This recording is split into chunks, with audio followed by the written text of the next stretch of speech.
Alright, day 2, here we go, we're gonna do this.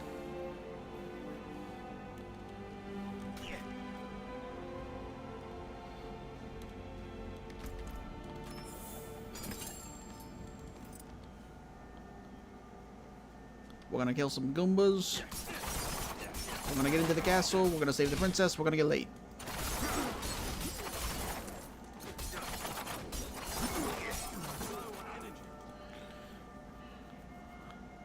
What's up, Brandon? Find another Fallout 76 duplication glitch, we need it.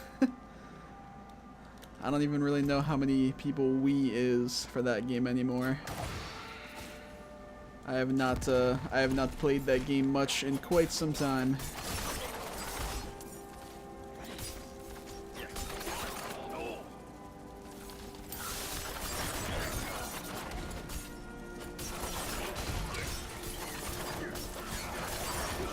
And there will never be glitches for that game like there was originally. That makes sense though. Obviously, as a game's lifespan goes on and the developers fix things and stabilize the game further, it's naturally going to have less glitches and exploits and just general vulnerabilities. They were good times while they lasted though.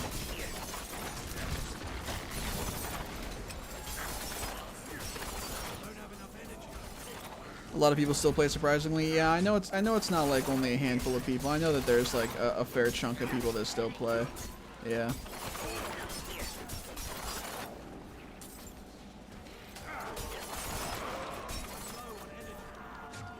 But I also know it's not like the amounts that they try to like not brag about, but like the amounts that they say, like saying like, you know, that, oh, it's got millions and millions of players. Like, I don't know if I buy that. Like, millions of people may have played the game or bought the game, or, you know, maybe that was at its peak, or total people that have ever loaded the game or something. But I mean, we only have so much to go off of though. Like, we can only check like Steam charts, for instance, and I don't think it's anything crazy on there.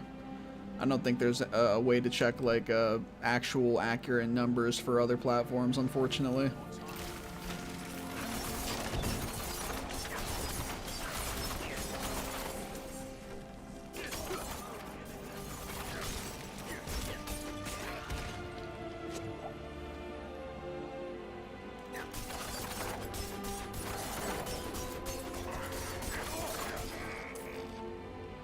Maybe I'll give the game a try again at some point down the road. I'm not like completely against it or anything. It's just that I feel like while I may temporarily have interest upon going back to the game, just because it's Fallout, you know, I love the Fallout universe, and, you know, there's still some nostalgia there for sure. I just feel like it wouldn't last. I feel like for how long I've been away from the game, there's still only so much new content, and you know, fun replayable content that they've added in that amount of time. I wish that the stuff that they did with the game was more like what was being done with ESO, like actual new parts of the game, like new parts of the map and stuff, full of new content, NPCs, quest lines. Like, the pit idea was awesome, like going back to the Fallout 3 area, the pit from the DLC. I love that in Fallout 3, and the area is really cool. But to only have it be like an expedition area is kind of lame.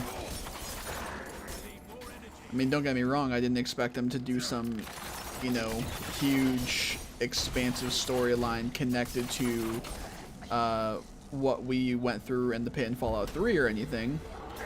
I don't really think it even could have because of the time difference, but I think there's just so much more that could have been done with that.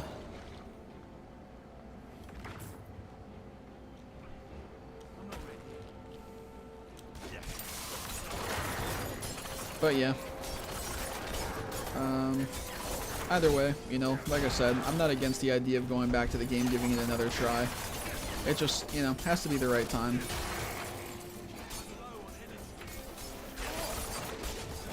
Like, in terms of other stuff that I do or I guess don't have interest in playing at the time.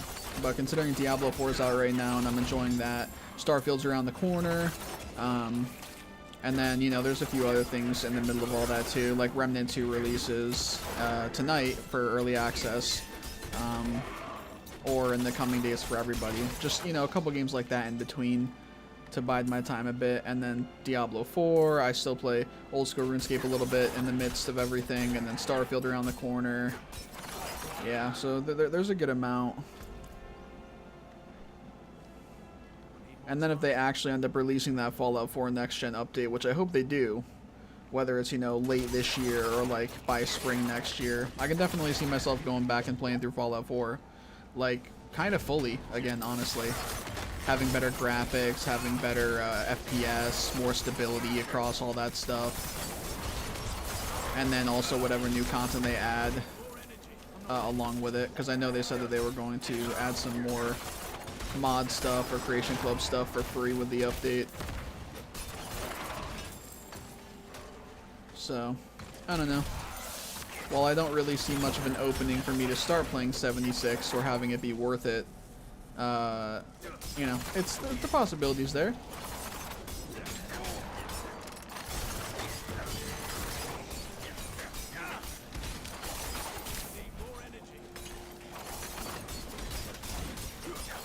And of course, if they ever end up doing something like I described, where they release an actual, like, expansion to the map, like, essentially like what Far Harbor was, just for an example, there's plenty of examples from past Fallout games, and they were single player, mind you, but still, if they ever were to come out with an actual map expansion to the game, where, you know, you get on a boat, and it takes you to a whole new town, or a whole new city, or a whole new island, or anything like that, and it was a whole new area with new NPCs, new quests, new items, all that stuff. If they did that, even if they charged for it,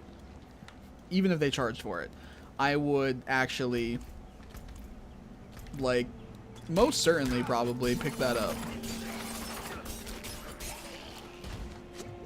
And with such a big content drop like that, I would assume that they would have a pretty big update to go along with it in terms of just game changes, quality of life stuff, etc., etc. So for something like that, I would probably at any point in time, even if it was in the midst of a bunch of other stuff I was playing and enjoying, I would probably pick it up and give it a try.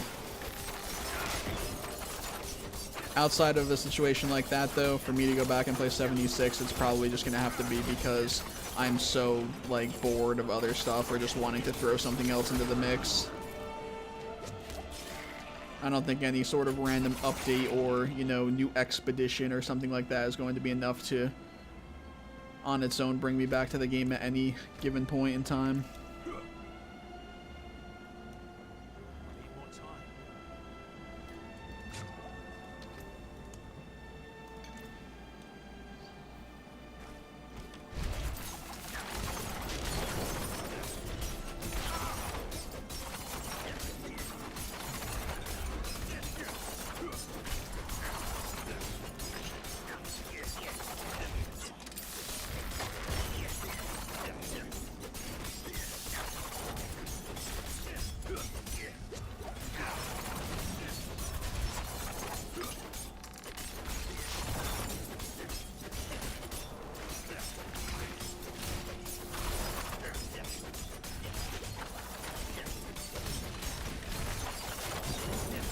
So if you're listening, God Howard, you can put that price tag at 1.1 billion, add all this stuff, and we'll still maybe buy it.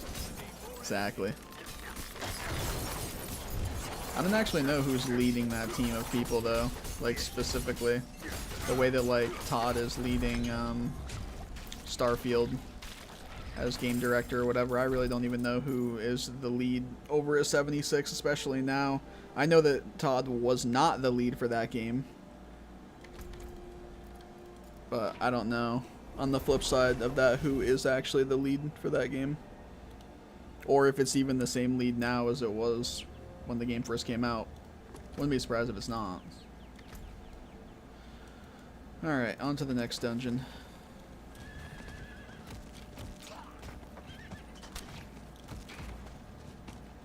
Bunch of mini Tods like the minions.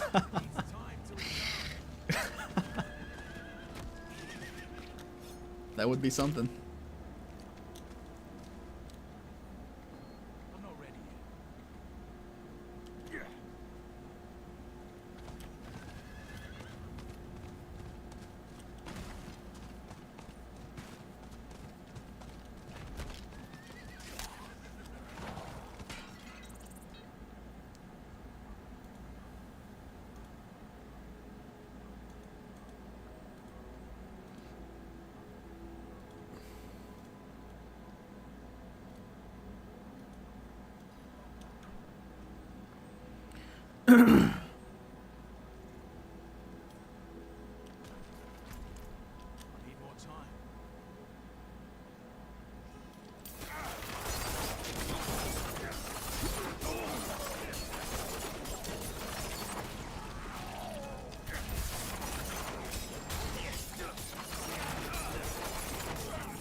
Oh god, of course I'm scratching my leg and I get nuked.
Level 31. We like that, we like that. Add the title real quick. Bloop.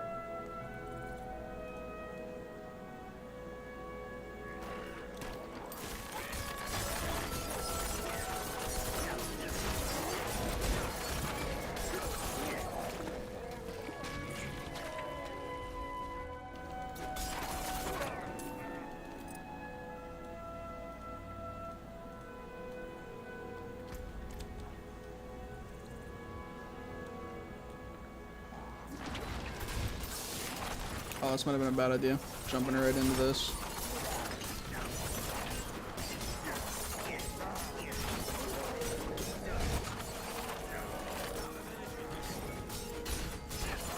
Spooky.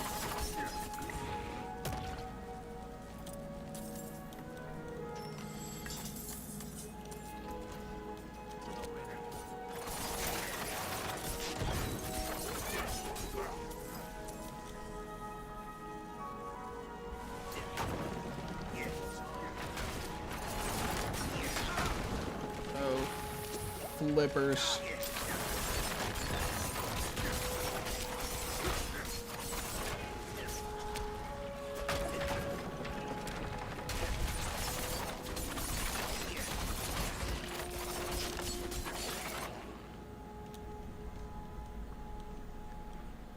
Alright. On we go.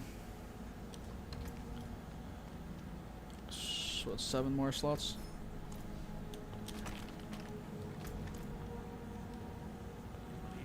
Then it's town time.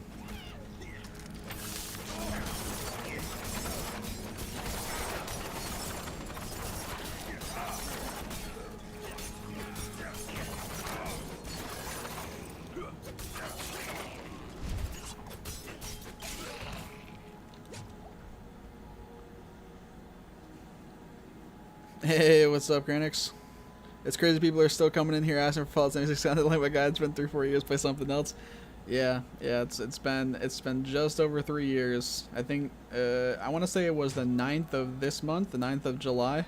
That was 3 years ago from the 9th of July was my last video. Yeah. I mean, part of me understands, right? You know, some people just expect that I continued to play the game but stopped posting videos. You know, maybe some people think I just went dark and wanted to start keeping things to myself, or that I'm still in the know. But honestly, there's just not, you know, there's just not really much to know these days. Like I told the other guy when he was here, when you've had a game out for that long as 76 has been now, it's obviously gotten a bunch of patches and, you know, fixes to glitches and fixes to how, like, the core of a glitch was possible, and then just general stability fixes and improvements to the server and mechanics in the game, many of which for 76 especially were a big part of why a bunch of the glitches were possible in the first place. So with all of that, it obviously makes it way less likely and possible for all of these kind of glitches that we had before to still be possible. But yeah, I get it on one hand for people coming in and asking. But then on the other hand, you're not wrong in that, you know, hey, buddy, it's been 3 years. Like, it's been literally 3+ years since I was posting videos. Plus, I'm not even playing Fallout, I'm playing Diablo 4. Like, I haven't posted in 3 years, I haven't said anything about Fallout in 3 years on my channel, and here I am back and I'm playing a completely different game, a completely different genre, so, yeah. But nothing against those people that ask, I don't mind.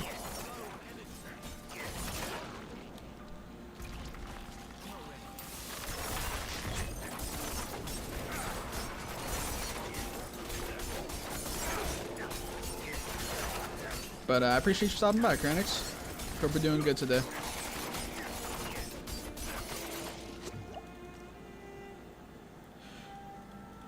For like, you covered everything for 76 for that time. Being 3 years later is a completely different situation. Finding new glitches when they've basically reworked everything. But yeah, nah, I don't blame them. They looked up to you for that. Yeah. Nah, it's completely different for sure. And, you know, if people don't understand that at first, I'm sure if I explained it to them the way I just did even now for a minute, that they would then understand. But I think it's pretty common sense stuff.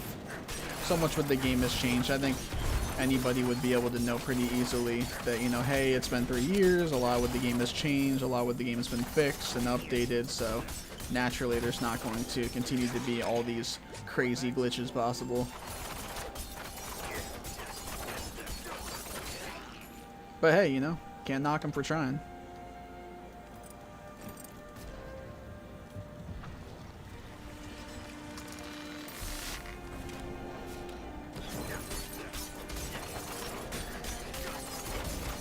And he's dead.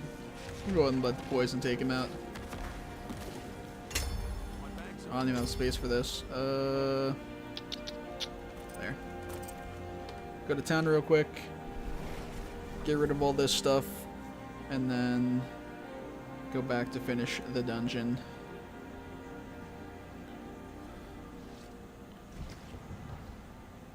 Probably stream for like, I don't even know how long it's been right now. Not that long. It's been, what, 20 minutes almost? I'll probably stream for like hour and a half, 2 hours, somewhere in that ballpark. And then I'm going to be playing Remnant 2 tonight, because that releases with early access. Not sure if I'll stream any of it. Not even sure if my PC will be able to handle playing and streaming it anyway. But we'll see. Figured I'd get a little Diablo stream in first and foremost, just in case I either, one, don't want to stream later playing that game with some buddies, or I just physically can't because, again, of my PC. We'll see, though.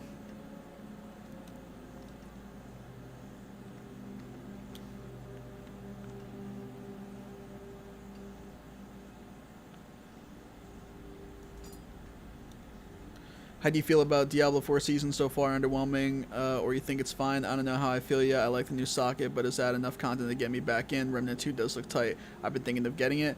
Yeah, I mean, the new season, man. I mean, the hearts, it's cool. They definitely seem interesting and cool, and I'm very curious to see how big of a factor they can play in changing up builds or adding to builds like end game. But I am kind of with you in that it's just one thing, right? And even the boss that we have, the new boss at the end, I assume we're only going to even be able to fight it once, just like all the other bosses except for Lilith, which is its own thing separately at level 100. But it does kind of seem like the season is a bit underwhelming. I do agree. I don't want to jump to conclusions fully on it yet because I haven't played through the whole season yet, and I haven't really done everything it has to offer, and I also haven't gotten endgame with these hearts to a point where I'm kind of grinding for certain ones to make certain cool builds and everything, so I don't want to completely jump to any conclusions and just outright say that the season's trash or whatever, which I don't think it's completely trash or anything as of now either. But, yeah, I guess we'll see, you know. We'll swap this out. Swap that out.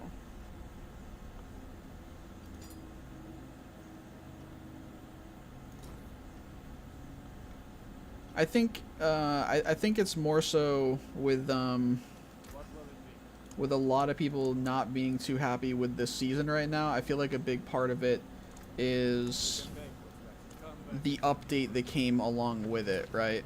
The update that nerfed everything and, you know, kind of threw a wrench in every single class, every single meta build. I feel like it's more the update that everybody was really tweaked with, and unfortunately, it just naturally kind of carries that vibe, that feeling into Season 1.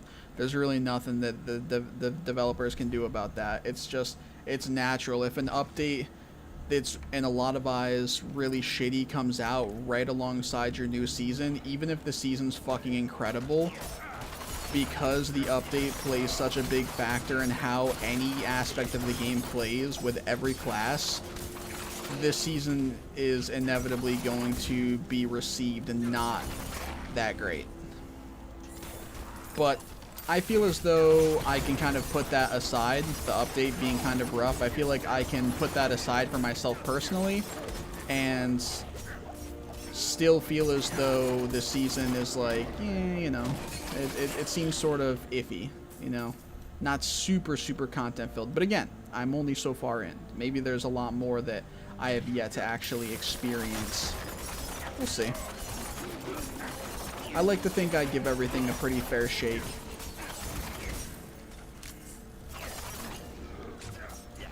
As for Remnant 2, though, I don't know if you played the first one. I loved the first one. I played it right after it came out way back in the day.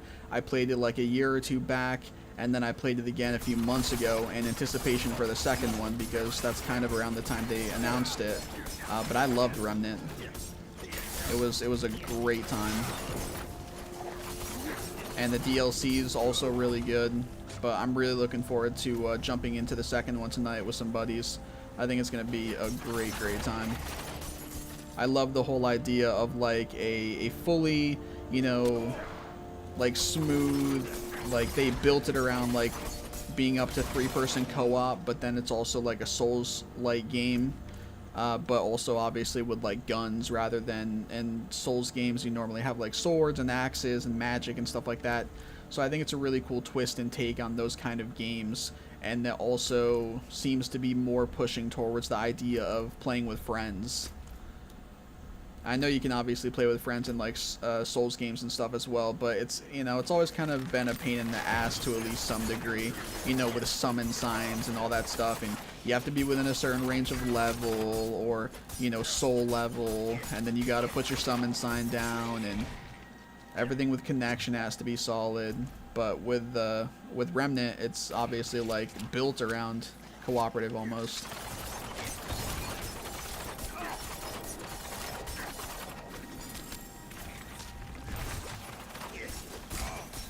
So yeah, it should be a good time.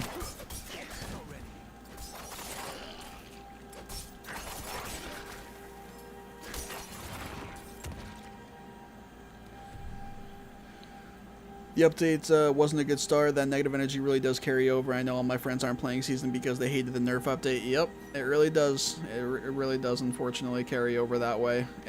Like I said, it really, truly would not matter how incredible Season 1 looked. And realistically, a new season can only bring so much to the game, or will bring so much to a game. So it could have been like the best season that there will ever be for Diablo 4. And simply because it's coming right on the heels of the update that just released that was received like majority by far negatively, it just doesn't matter. You know, that season could be, you know, years down the road we can look back, and I know this probably won't be the case, but years down the road it could be a situation where we look back and we're like, damn, season 1 really was the best.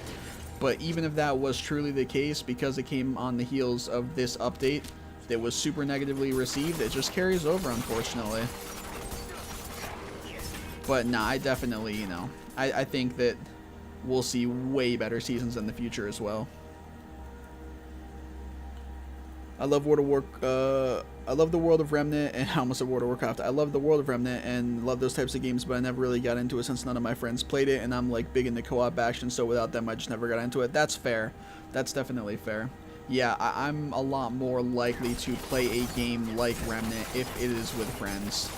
I did have some fun playing the first Remnant by myself at times, but it is certainly way more fun with friends. And again, I feel like a lot of it is kind of, like, maybe not catered is the correct word for it, towards playing with other people, but it's fully supported, it's really well supported, and it's just those kind of games in general. Like, it's like playing a Borderlands game by yourself versus playing with friends, you know?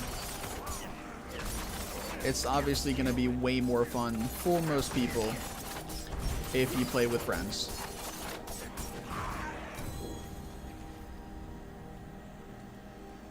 Souls-like games from my childhood, so I do vibe with those kind of games hard. Hell yeah. Yep.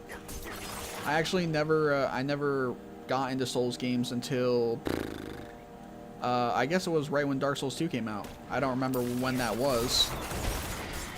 If I took a guess, I'd say, Jesus, I don't know, maybe 2012. Is that might be a terrible guess. Let me look it up. Dark Souls 2 release date. No, 2014. Yeah, that seems fair. A little too far back. I'm probably thinking more like Borderlands release dates. But yeah, I didn't play any Souls games until Dark Souls 2 came out, and I don't even really know what attracted me to trying it then. But I picked it up right when it released, and I loved it. I fell in love with it. I had never played like Demon Souls or anything like that, which is funny because a lot of people always think that my name comes from Dark Souls. They think it's a play on the Asylum demon, and I just like flipped it around and called myself Demon Asylum. Which is fair. That's a fair take. But while I do love Souls games, and it makes it all the more funny of a little thing now that the Souls games are some of my favorite in gaming as a whole, yeah, I actually did not play any Souls games until Dark Souls 2 released in 2014. But since then, I've played like all of them that have come out from like the main series and stuff, and I've loved all of them. And then some spin-offs, you know, like Lords of the Fallen. That's a Souls-like game that was a spin-off, and it was kind of poopy, I'm not gonna lie, but they are completely redoing it, and that actually releases this year too, in October, I believe. So I'll definitely be picking that up. That should hopefully be way better this time around. And then like Elden Ring, for instance, you know, of course, I love that. And then Remnant, same deal. Sort of a Souls game just with guns and stuff. Loved that.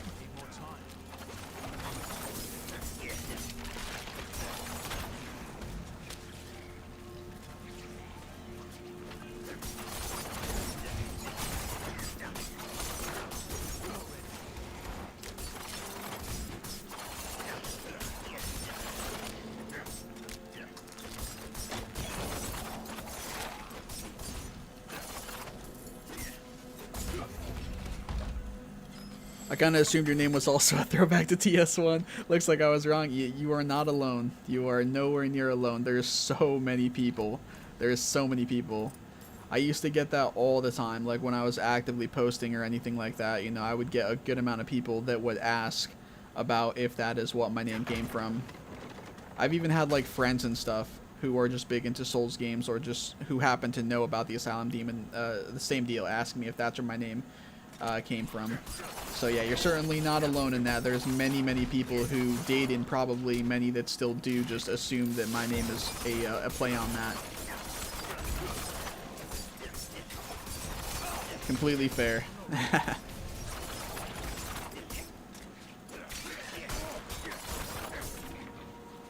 Wait, what is being recreated in October? Zoned Out? It's Lords of the Fallen. It's another Souls game. It's not by From Software, but it's like, if you looked at it, it is like very clearly a Souls game, and I think that's kind of what they advertise it as too, is basically being a Souls-esque game. So Lords of the Fallen came out years back. It was a good handful of years back, and it was kind of a bust of a game in general, not only just in the way of being like another Souls type game, but they went back to the drawing board, I guess, and they completely, like, it's like a spiritual successor slash complete overhaul remake of the game. It's a completely different game. It's not like a remaster or anything. It's a complete, like, you know, re-envisioning of what the game should have been, I guess, or what they wanted it to be, because I guess even they realized that the first one was sort of a big bust. But yeah, just based on what we've seen for it so far, it looks a lot better than what the first one actually was like. I remember I got on the first one and it just didn't feel good. It didn't play good. It just, I don't know, I didn't gravitate to it at all. And I feel like a lot of people sort of had that same feeling about it. But yeah, this I guess recreation of that game, it comes out, I think, like maybe the end of October or something, and it looks pretty good. So I will very likely end up picking that up, as I'm sure a lot of other people will too. Oh yeah, I hated the first one since no multiplayer. This one does look fire since it even has PvP, which is why I usually play Souls games. I'm looking forward to that. Yeah, this one looks way better. And I actually don't know personally, I don't know anything about if it has any sort of co-op or if it has PvP. I don't know if I just missed any info about that or if I just sort of overlooked it. But yeah, I was just happy to see that it's getting redone and that it looks a lot better than how it looked and played the first time around. If it does have co-op, then that's all the better. And if it has PvP, sort of the way the Souls games do, then that's pretty cool as well. I'm not super big into PvP for Souls games. I was for a bit of a time way back in the day, but nowadays it's kind of whatever for me. But I do get the appeal, and I know that there is definitely a community of people that are super into the PvP side of Souls games. So if the option is there for PvP and cooperative play to any degree, that's awesome. Definitely will be a help to the game doing well.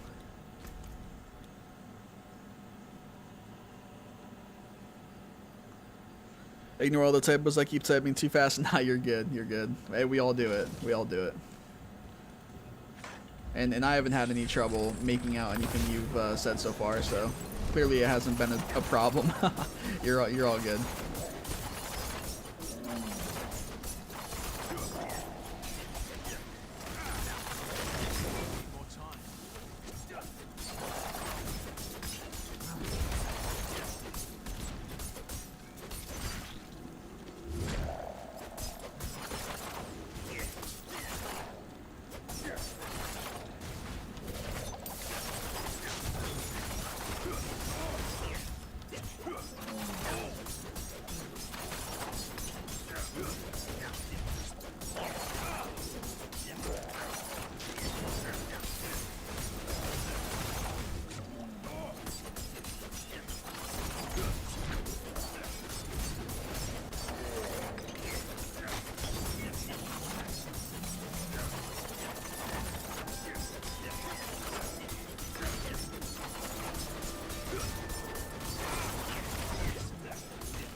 Nice.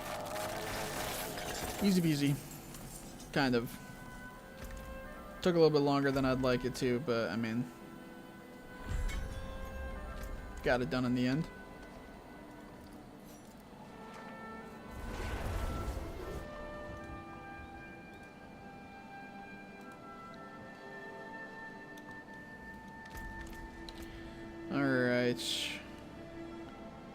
Damage reduction from distant enemies. I mean, yeah, I mean, I prefer it be close, but I'm not really sweating it at these early levels, early mid levels. Although at some point here, kind of soonish, I will probably have to start paying attention to a couple stats at least on these items.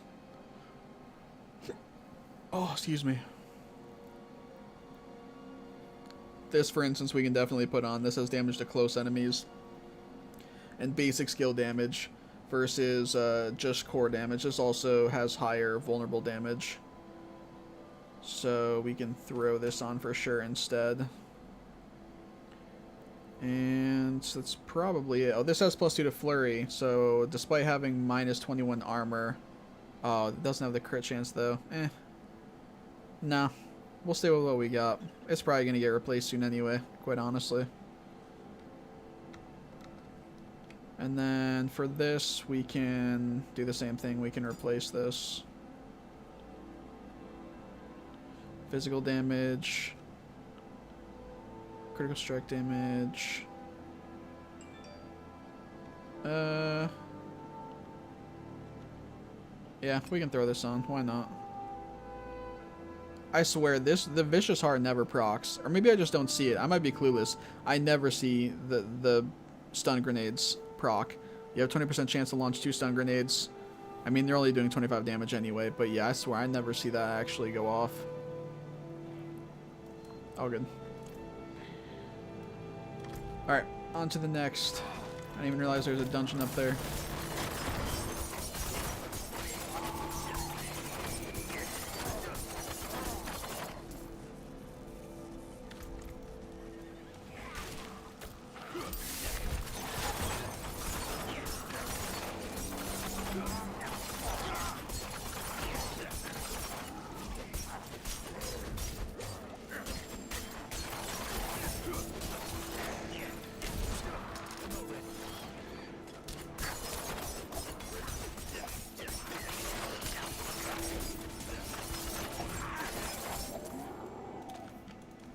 Cool. Need to find some more sellers. I know I gotta do a few more of them. I want to say there's some nearby.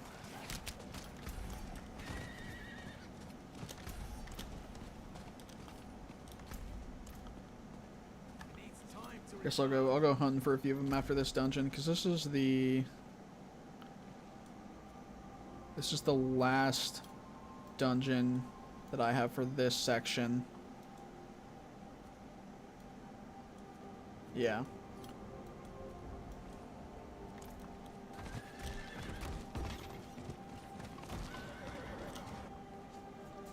What's your favorite class so far in D4? I don't know why all of them are like fun, but none of them have really called out to me yet. I got multiple level 80s, just don't really like them like that. I would say for me, it's like, it changes. I haven't played the Necro, the Druid, or the Barbarian deeply yet, so I feel like I can't really throw those into the mix, but for me, it started off as my Sorcerer, and I think a big part of that was just sort of, it had some throwbacks to like Diablo 2 Sorcerer, so that was kind of a big thing for me. And then ever since kind of getting a bit bored with that and wanting to try something different, which I switched over to trying Rogue because I saw other people playing it, it just looked really fun. Ever since making that switch over to Rogue, I guess it's changed to Rogue, which is part of the reason why I'm playing one now versus having tried something new. No way I was going to play a Sorcerer for the new update and the new season. But yeah, I would say currently it's the Rogue. However, the Druid and the Necro have builds that do look pretty cool. So it very well could be possible that when I try one of those, it ends up changing to them. I suppose we will find out. I think I'll probably do a Necro next. Since I probably won't be starting a new character for like another couple weeks though, like 1 to 2 weeks at least, and after some more changes will have been made to the game, since they're supposed to be having an update coming out in like a week and a half, if not a bit less than that, that will make some class changes and stuff. I'll probably wait and see what all those changes bring, and that may play a factor in what I end up choosing to try between Necro and Druid next. I did have a lot of fun on the Sorcerer, but there was some glaring issues with it.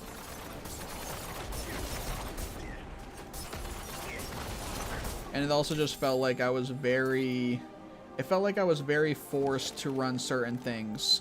Like, I felt like I had to run multiple defensives. I felt like I had to use Teleport. And I felt like I had to use Frost Nova, you know, if I was using any sort of cold build or whatever. Or even if I wasn't necessarily using a cold build. Yeah, it just seemed like you were very forced to use all these specific things and care about these specific things. But even then, while doing that, you would also still be insanely squishy.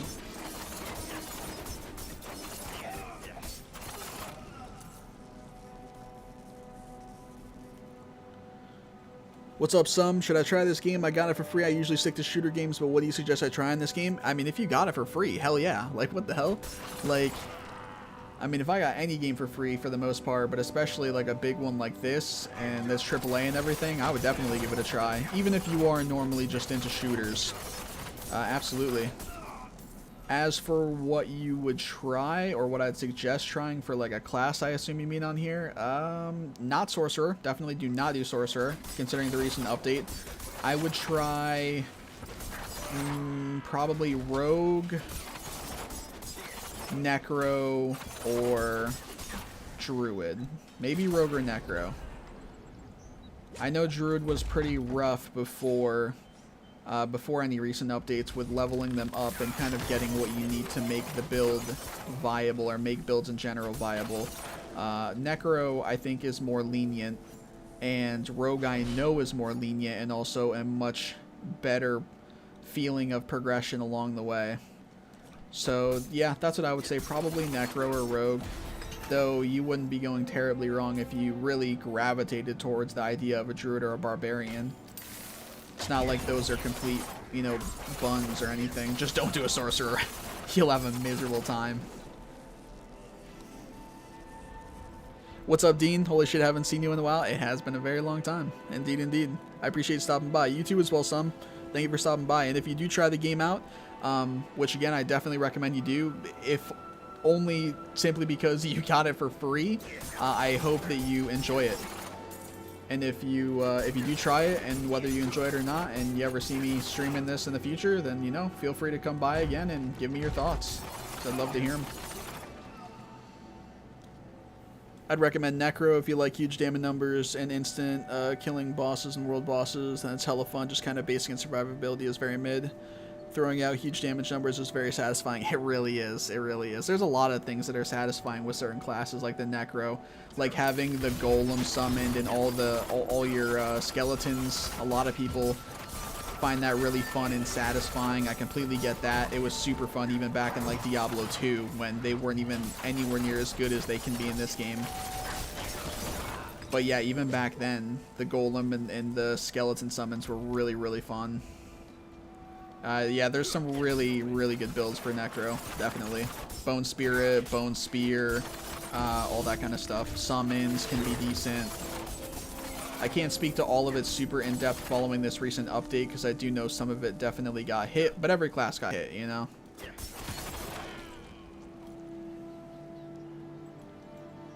See, that's something I have a problem with a lot of the classes. You're forced to make specific builds, and not everything is remotely close to being as good as one another, and that does annoy me. Yeah, I think that's a fair annoyance as well, and I think that that's something a lot of people find annoyance with, is you do a certain class, and some classes have this issue more than others, I think, and I think Source definitely falls in line with that. But yeah, there's certainly classes where there's like 1 or 2 builds that stand far and beyond above the rest, and so if you don't run those, you're inevitably going to end up hitting a brick wall of like struggling to push further difficulty content like much sooner.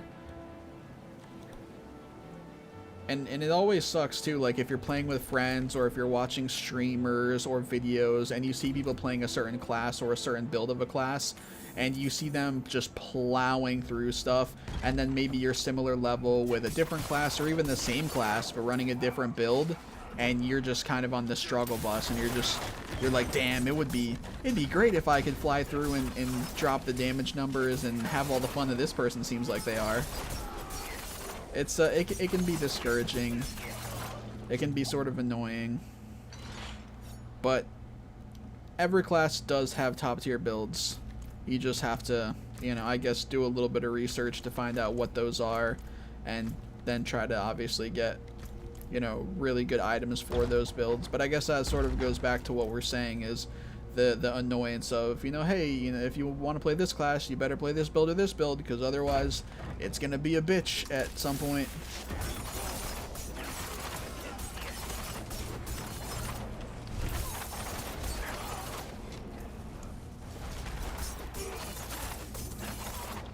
At least it seems like they're interested in creating build diversity, and that's part of the reason why they did these recent changes. They want to make it so it's not just a couple meta builds. They want to have there be more diversity in what all builds there are to realistically choose from, and I like that. But I think that they jumped the gun way too quick and way too heavily with the changes they made. But they seem to have recognized that with the developer update stream they did today. They said that they jumped the gun on it too quickly, and they said that the changes were pretty drastic, and the changes were to very major things, you know, crit stuff, vulnerable damage stuff. And so they said in the future they're never going to do another update like they just did, just smoking everything super hard with nerfs. And they also said that in the future, if they want to make changes like, you know, kind of heavy nerfs or nerfs in general to meta builds, that in the future they are going to have things ready along with that update to sort of replace it. So if there's one main build for a Necro, for instance, and they're going to nerf a main aspect of that to make it potentially not the meta anymore, or to bring it down in line with other stuff, they're going to have something new or different to sort of bring up alongside that to choose from. Because obviously they don't want to just nerf one meta build or certain aspects of the meta builds and then have the meta turn into something else very clearly. They want to have it be balanced as much across the board as possible with a bunch of different builds.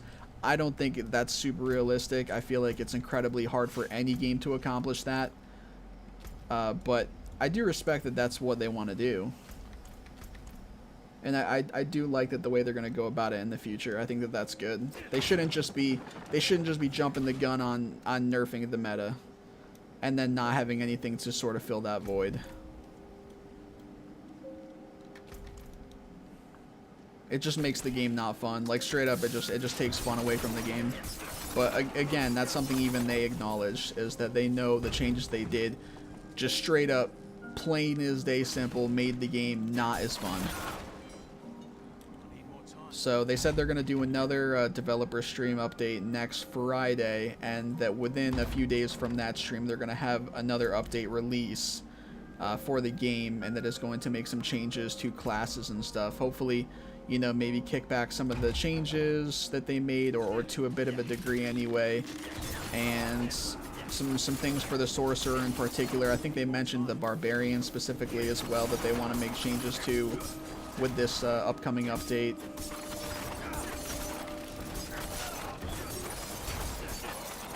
We'll see. We'll see.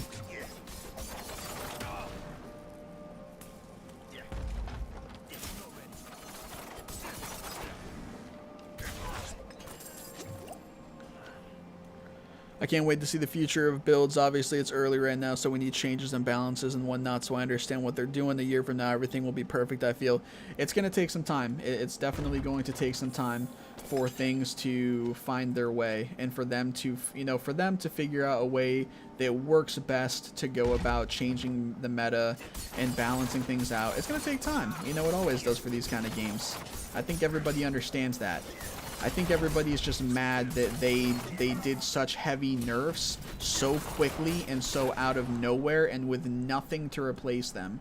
It was just like, you know, bam, bam, bam, all this shit is nerfed, you know, every class is smoked, a bunch of the builds are smoked, and that's it. Figure it out. There was nothing to replace it. There was no warning. There, you know, it was just, yeah, it was just that. But they've learned from the mistake, as they mentioned today. And while it will take some time for them to find their footing, as it would for any developer with a game like this, I think that they'll figure it out. I think that they'll figure out a good way to go about these changes in the future, and they'll find a pace and a good way to go about making nerfs and buffs and all that kind of stuff while having a much better response from the community about it. But yeah, they're not going to be perfect the first or even the second or third time around. It's going to take some time for them to find their footing, to find the way they want to go about this stuff, and in a way that the community receives it well.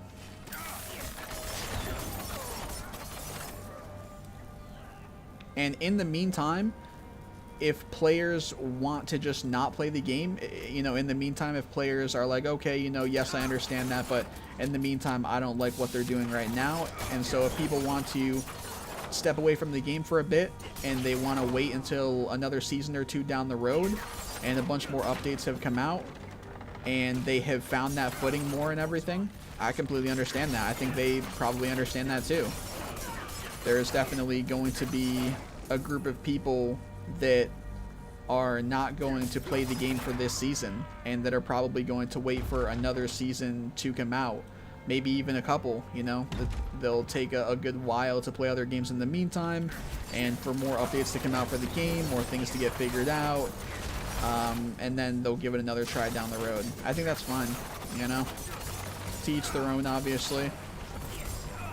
I know there's even certain content creators, you know, streamers and people that make videos for Diablo 4 that are not playing the game right now during Season 1, either at all or, like, very much, like, bare minimum.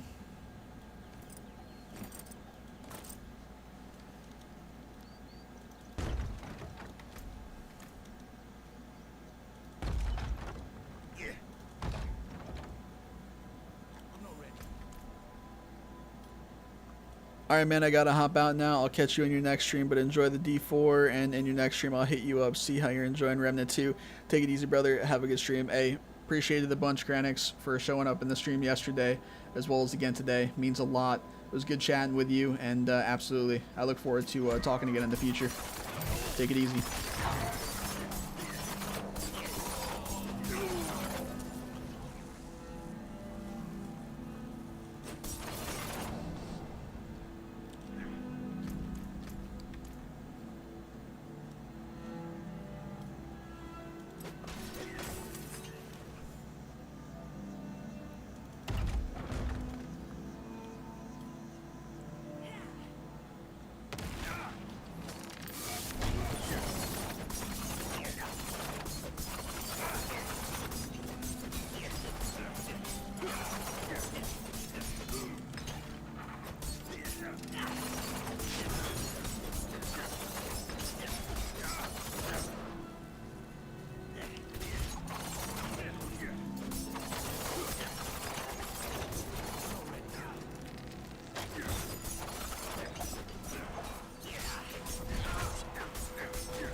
Actually, let me do this.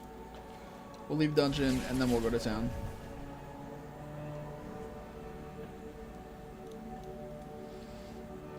Let me update the title again, because I did get another level.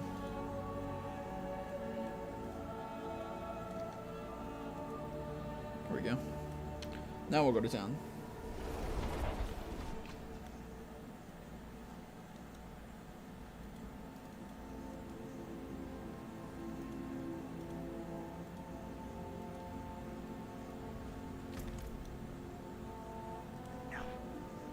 Oh god, we're getting lag. Good old lag going into town. We love it. Okay, let's see here. Damage to close enemy is 19% plus 6% vulnerable versus 7. Damage to crowd controlled enemies as well. Yeah, we can throw that on. Core skill distant frozen. No. Nope. Nope. Nope. Is this even better? Oh yeah, damage reduction from close enemies, yeah. Put that on. 2 to flurry, but we lose our crit strike chance, and we lose armor. 7 physical damage, we can put that on. Ooh, this is core, vulnerable, and damage to close, and basic skill, so we'll do that. This is energy cost reduction, and damage. We do lose our imbuement skill plus, but it's okay. $5 stats, more armor. This is all imbuement plus total armor. Guess I don't need to really sweat it all too much yet. Damage reduction from distant enemies. We can throw these on.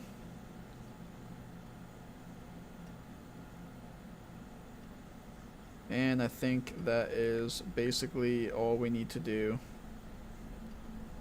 Aside from we can put this on too. There we go.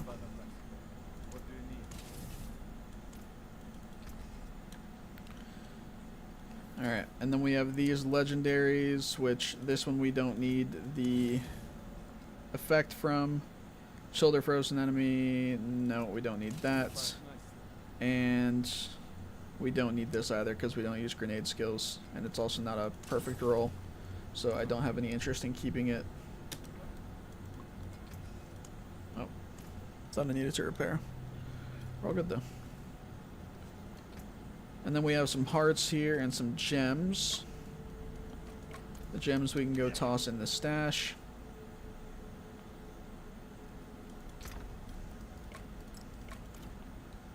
We also have a skill point that I need to drop. I think I'm going to put it in Adrenaline Rush. And then we have 3 hearts, which we can put this here.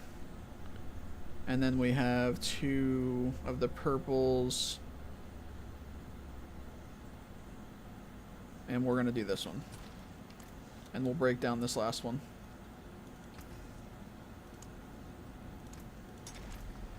Alright.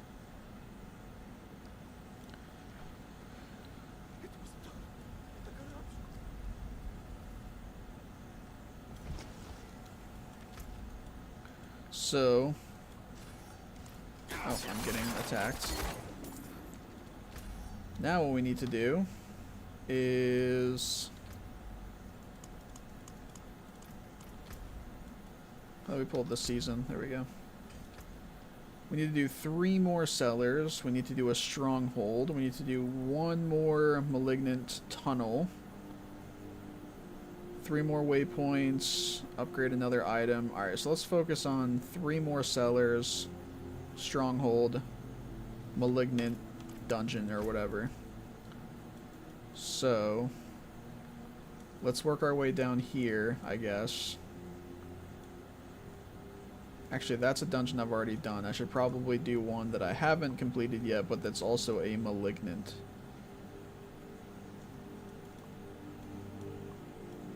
Actually, I don't know if there is any. I don't know if they can be malignant if I haven't completed them the first time. Okay, well, scratch that then. We'll go here. And along the way, we will look for cellars. What's up, dude in the box? You're alive? No way. Indeed I am. I am alive and kicking. I appreciate you stopping by. How are you doing? Have you been? I've been alright, you know? Usual ups and downs, you know? Nothing too crazy in my life, I don't think. Just, you know, doing my thing like everybody else.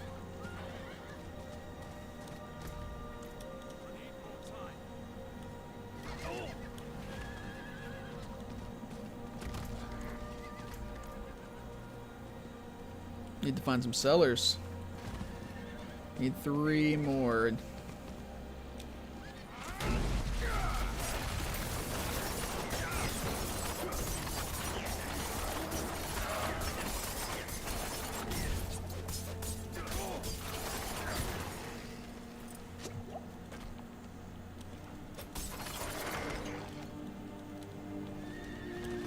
Alright. There's gotta be a cellar around here somewhere.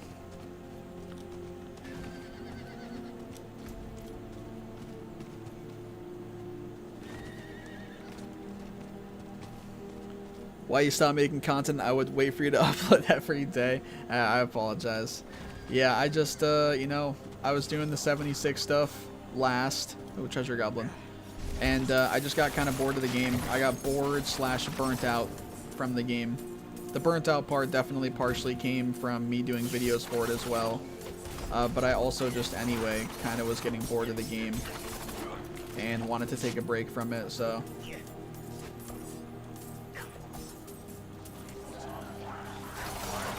But yeah, I know I didn't exactly tell anybody that, hey guys, you know, I'm getting sort of, you know, burnt out and not having as much fun with the game anymore, so I'm going to take a step away. I know that I didn't exactly provide an announcement or anything, so there was a lot of people understandably wondering what the deal was. True, it got really boring. Yeah, it's unfortunate, you know. I really hoped that the game had kept my attention for longer and had new content pushed for it. A lot, you know, larger and more often, but unfortunately that is not what happened. The game kind of released half-baked, as we all know, and so much of the time following release for a good period of time was just focused on fixing, you know, bugs, glitches, exploits, stability issues, all that kind of shit. And then when they did release new content, it was at first pretty lackluster. They released some new map or something. I don't know what the hell going on there. They released like the expeditions, which is sort of like, I don't know, it's like a one-off thing that you go do when you take on a mission to go kill X amount of people with some objectives. And they have like the pit area from the Fallout 3 DLC that you can go off to do one of those expeditions however many times you want to, I guess. But I don't think they ever released like a new section of the map, like an expansion, we'll call it. I don't think they ever released like an expansion where DLCs were like back in the single player days, where like in Fallout 4 you'd take a boat to Far Harbor and it was a whole new island that you'd never been on before, where all these new NPCs and quests and areas. I don't think they've done anything like that yet, unfortunately. I do think that's what they should be doing, and I still hope that's what they do at some point down the line. I think ESO's doing it. You know, games like World of Warcraft do it. And yes, they charge money for that, for the expansions and stuff, but Fallout 76 could do the same thing. So I hope that's what they end up doing, but I know they haven't done that yet.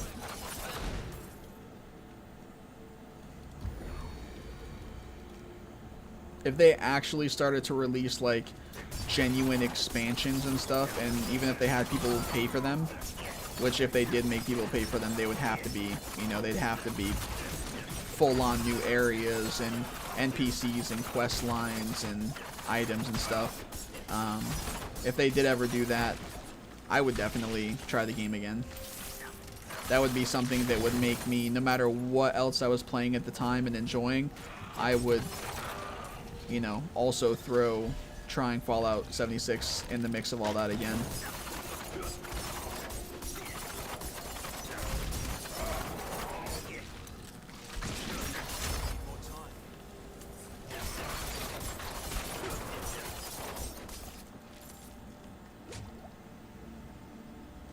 Yeah, I wish it just wasn't like buy to have fun. Yeah. Are you going to start making Diablo content? I've been thinking about trying it. I'm considering it. Right now, I'm just sort of trying to just get back in the gist of doing any sort of content. And so I figure, you know, streaming is probably the best way to start doing that and to feel some things out and try some things out. Get sort of back into the gist of it all. I am definitely playing a good bit of Diablo, and I have been since it released, so it's a possibility that I start doing videos for it. At the same time, though, Starfield is only a month and, what, like a month and a week, maybe a few days more out from now, and I'm definitely going to be doing content for that.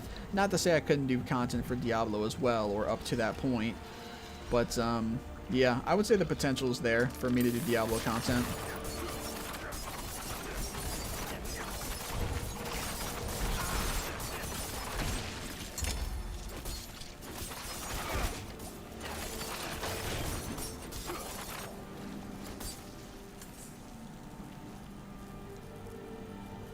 Hey, what's going on, ET? Welcome, my friend.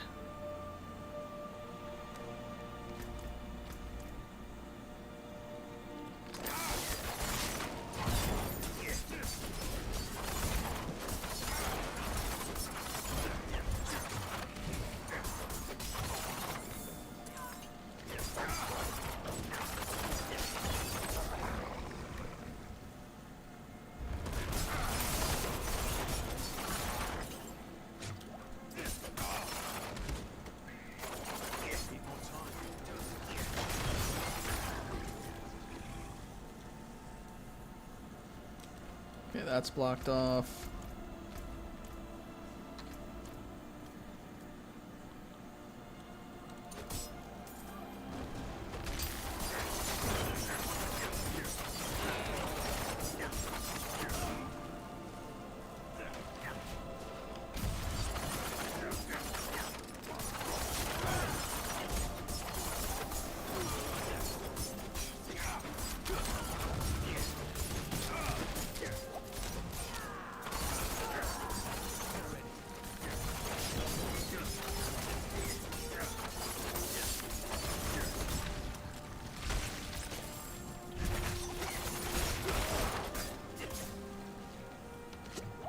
True, I'm just really worried about Starfield. I don't want it to be another buggy ass game with no content. All that while I'm thinking about giving it a bit of time before getting it, but everything we have seen for it looks good. Yeah, no, I think that's a fair stance. I think there's definitely a lot of people who are sort of weary, worried, whatever, that it might be not a bust of a game, but that it might kind of fall short. And whether that's because of them just being, you know, cautiously optimistic with games in general these days, or because of it being a Bethesda-specific thing, you know, I think it's understandable. I think it's a fair stance to take. I do also agree, though, that everything we've seen up to now looks good, and if we were to go off of what we've been told and what we've seen, I feel like we don't really have much reason to worry in regards to there not being much content in the game.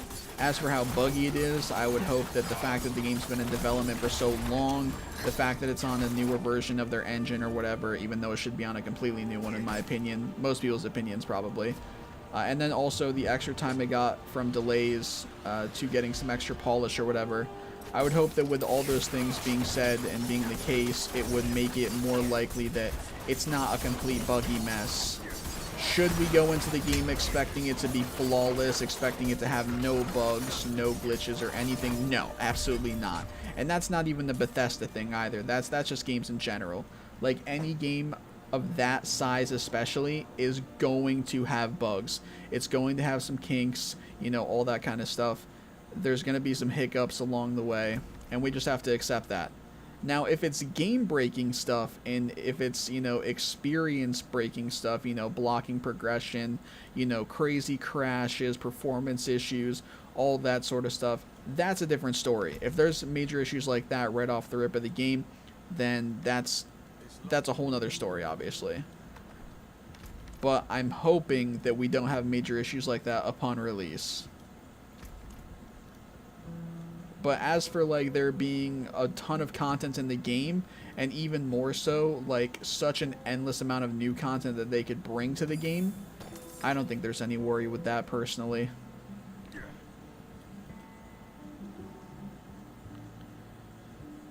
I can't wait to be in my 30s by the time The Elder Scrolls 6 comes out. Literally. Yeah, I think even as of recently, we basically heard from Todd himself that it's gonna be like another 4 or 5 years before that game's out. So yeah, yeah, it's gonna be great. Let me just leave dungeon. But, you know, hopefully Starfield is the game that is you know, it's another incredible Bethesda hit. And it's something that helps hold people over until the Elder Scrolls is released. Did I not complete? First of all, I'm getting attacked, I think. No, I'm not getting attacked. I am getting attacked. I want to look at my menu, but I'm also not trying to get attacked in the process. Because I think that that dungeon should say it's completed, but I also don't know.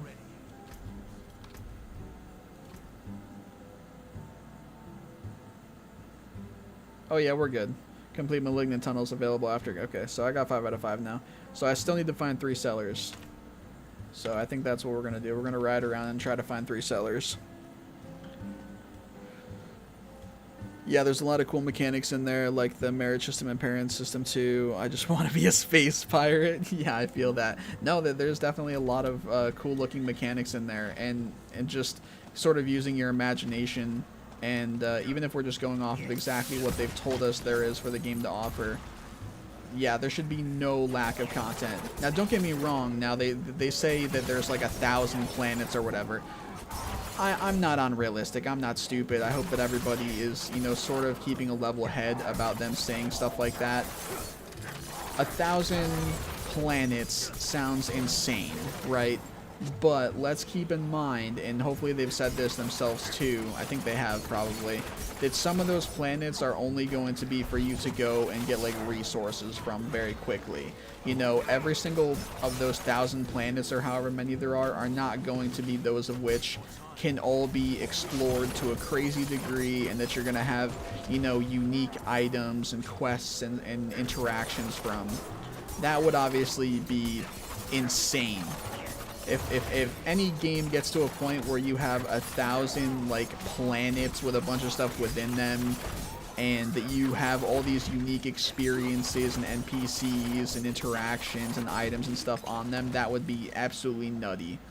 Maybe one day, hundreds of years down the road in gaming or something, but right now, no. A lot of those planets are going to be pretty bare, I would assume, and not have a whole lot to offer. So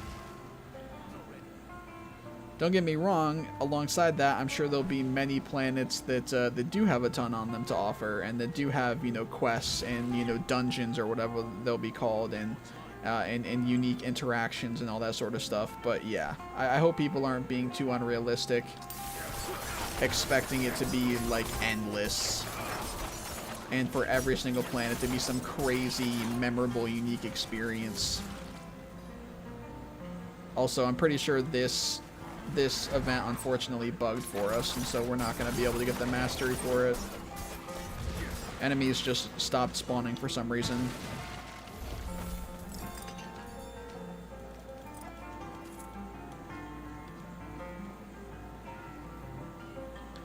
They mean like Mass Effect planets. Scan that shit, literally. I don't think it's 1,000 planets. I think that's what they said. I'm pretty sure. I mean, not, like I said, not all planets that you can go to. Starfield, 1,000 planets. One of the main appeals of Starfield is that not only will it feature the largest city Bethesda's ever created, which that's important. That's definitely a good takeaway. But it has over 1,000 planets to visit. Yeah. So there is over 1,000 planets. However, again, it's not going to be the case, and I really hope there's nobody out there thinking that it's going to be not like this. It is not going to be a case of 1,000+ planets all providing you with some huge area to explore with a bunch of unique experiences and places to go and things to do. Like, that's just not realistic. So yeah, I hope that there's nobody having that sort of mindset, because they're going to be disappointed. There is surely going to be tons, you know, dozens and dozens of planets that do offer all of that stuff, and to a great degree. Hopefully at least 100. But yeah, many of those planets, like E.T. said, are honestly probably going to be like that, you know, in the way of like the old Mass Effect planets would be, where you land on them, you drive around or whatever, you scan some resources in a few different areas, maybe there's like a building or two with a couple enemies or like a chest, and then that's it, you know, very kind of bare minimum, if you will. Todd Howard, the Book of Lies. Oh man. Tell me lies, tell me sweet little lies.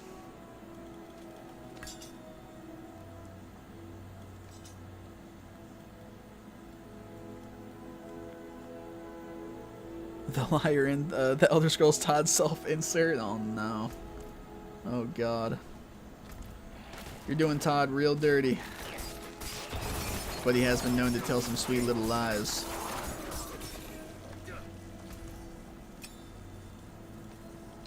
Yeah, I don't think there being a lot of planets like that will necessarily be a huge issue. As long as it doesn't seem like the majority of them that you run into in continuous succession are like that. I mean, I don't know if there's going to be like different solar systems, and then within that there's like a certain amount of planets, and then the majority of them are just resource ponds basically, and only one of them has actual stuff to do on it that's unique. I don't know.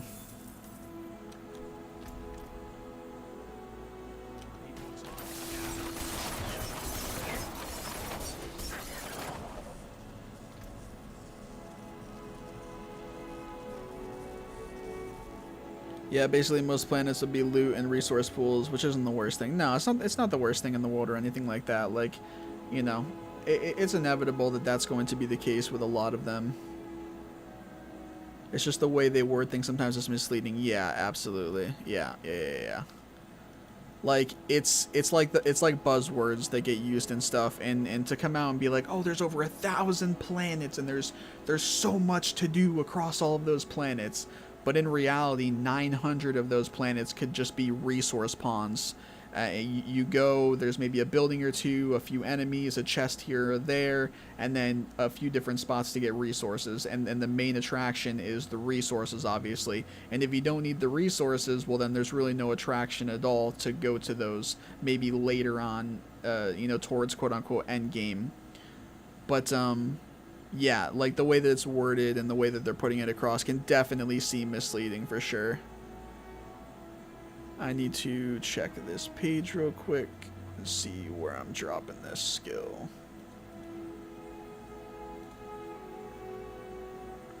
Haste.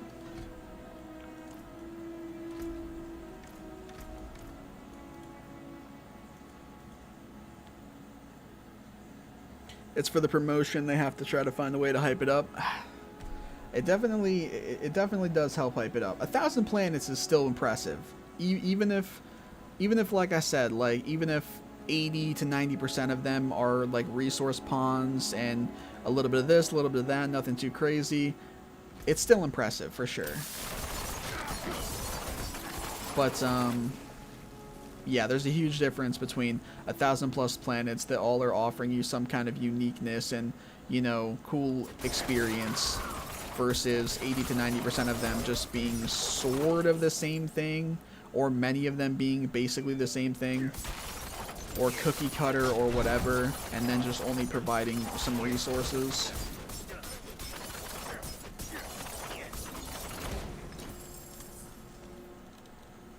Yeah, there's definitely a big difference. But again, I don't think it's an issue. I don't think it's an issue to have lots of planets like that. I think it's totally fine.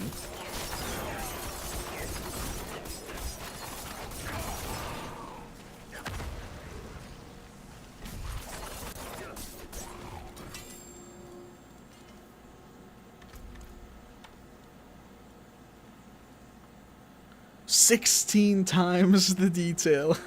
A big fat liar. I really hope it's not super heavily resource collecting focused. I'm not really sure what the level of focus there will be on something like that. I'm definitely curious. I too hope that it's not too heavily focused on things like that. I don't mind if there's certain times in the game or certain aspects of the games where we kind of have to go off and focus a bit on getting resources for certain things, but I would much prefer that the majority of the game would be where whatever resources you do need for at least the basic or the main stuff are that you can naturally sort of get along the way, you know?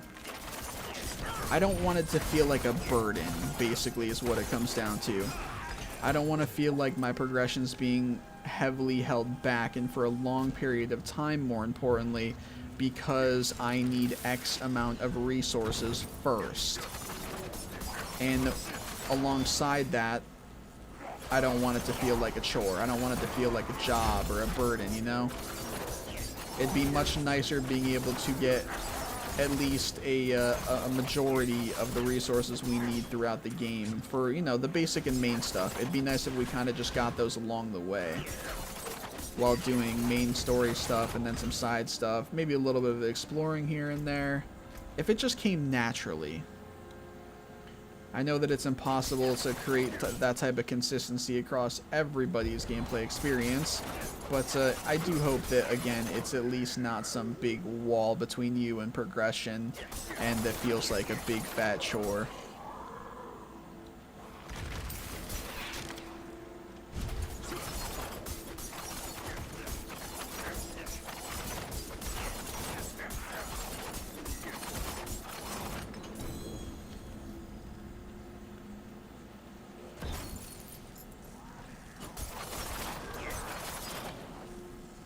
This makes me think of the Mad Max game from like 2015. I never played that. I never played the Mad Max game. I thought about it because I figured it's probably got to be somewhat similar, at least to Rage. Probably more so the first one, because that one was more like old schooly and like gritty and stuff like that. But yeah, I never played that game. I think I heard some decent stuff about it though. It's basically going from cutscene to cutscene, driving around and gathering scrap to upgrade your car until you get to the final cutscene. Really? That's rough if so. Hey, what's up, Brian? Just started a new campaign now? Nice, nice. What character? Or what class, rather? 76 was so heavily resource collections. That was one of the things I hated about it. Yeah. I wasn't super surprised with 76 being that way just because it is sort of focused on being that, you know, apocalyptic... like, I don't know how to describe it, like what words I'm looking for, but you know, it's an open world game. It's got the heavy focus on like the apocalyptic part, you know, you have nothing, you have to scrounge for everything. More Fallout than Fallout's ever been in those aspects, basically.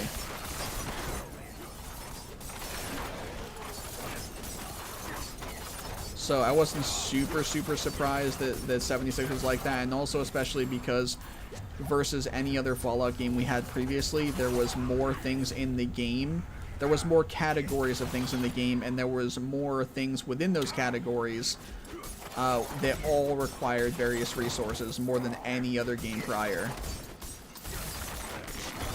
We obviously started to get some of that in Fallout 4 between building and weapon mods and stuff like that, but it of course is even much different in Fallout 4 versus 76 in terms of how difficult it is to get certain resources or enough of those resources to do whatever it is that you want to do in the game.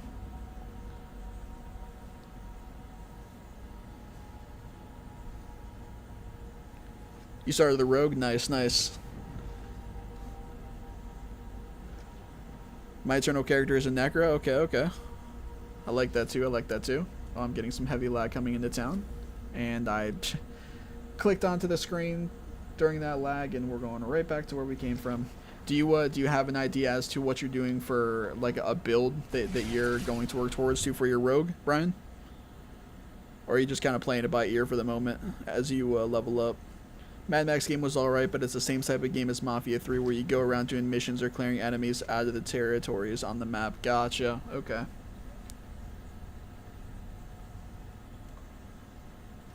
I spec'd my character wrong and it was bad.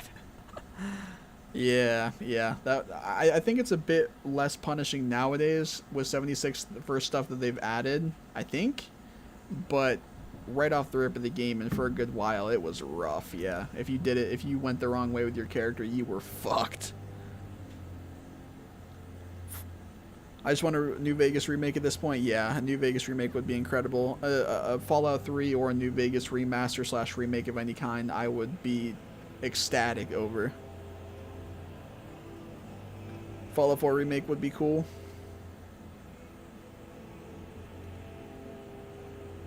Let's see here. Getting a message.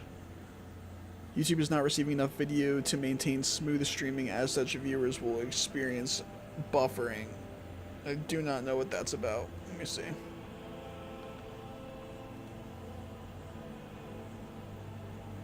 Not dropping any frames.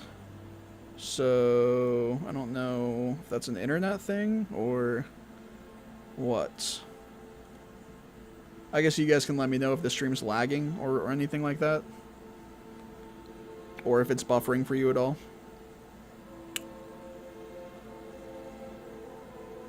Buffered for like a sec, yeah. Yeah, I'm getting a message about it. Hopefully it's not a continuous thing. I didn't have any issues with it yesterday, the 2 times that I streamed for like 4 to 5 hours in total. So I don't know if my internet is just shitting the sheets a little bit right now. Let's see. Kind of soon for, yeah, Fallout 4, to be honest, even though it's been 7 years. Yeah, well, they have the next gen update that's going to be coming out. Though we haven't heard anything about it since they announced it last fall. Remaking those games would be hard, though. Yeah, absolutely. I did a full melee sledgehammer build, and it was torture.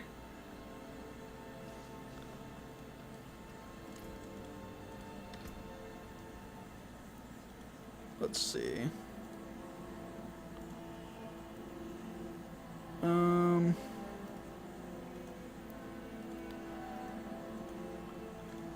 me pull it up myself, too.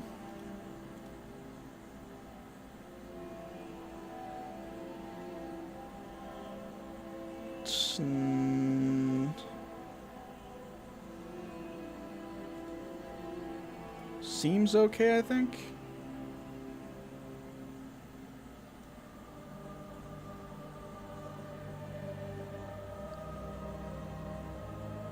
Yeah, I don't know. Well, I guess let me know if you see any further lag or buffering. I'm still continuing to get this message, so.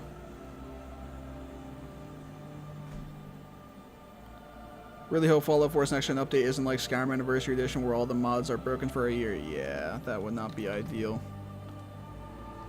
Let's see here. Just keep those off. Damage reduction. I mean, yeah, I just guess I keep upgrading mainly. No, actually, no. Fuck that. Pants, better armor, but nothing really in the way of the stats. Damage reduction from close and distant, but minus in the armor. Yeah, all this is not looking too great.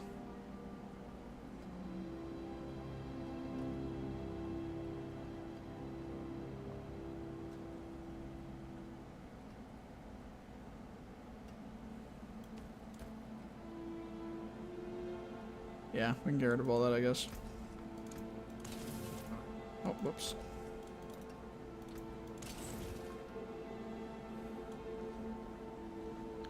Did that happen? That's so troll.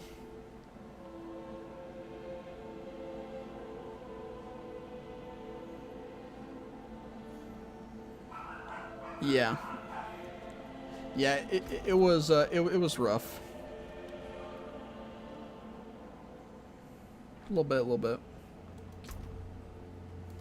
Hopefully we hear something about the Fallout one soon, because it's been a minute. And it would be sad to hear that they just scrapped it or something. My 150 mod load order got killed because Todd wanted the fishing in the game.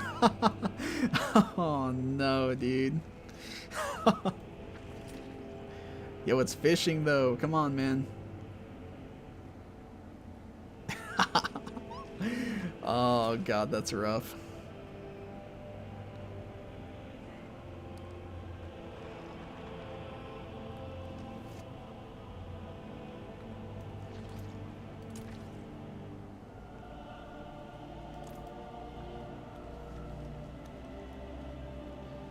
It's weird that Obsidian and Bethesda are both owned by the same company now. Yeah. It definitely is quite something.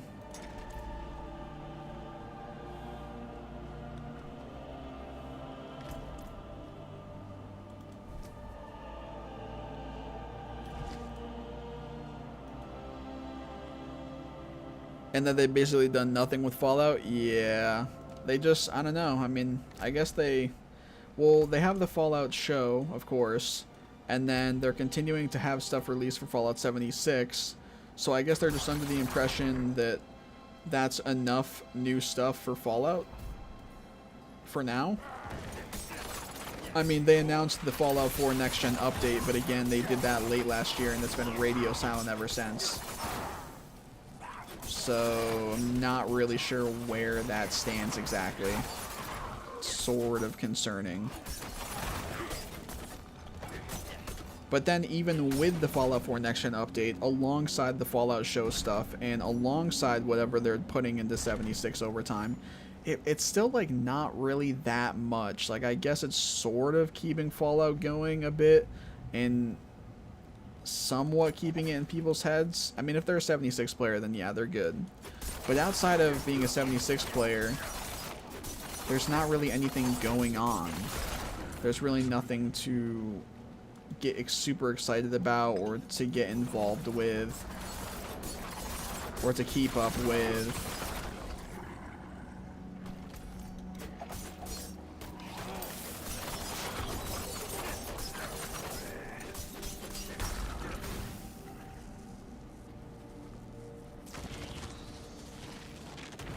Except the Amazon TV show and Atlantic City for 76, which is wrong. They're wrong in assuming that.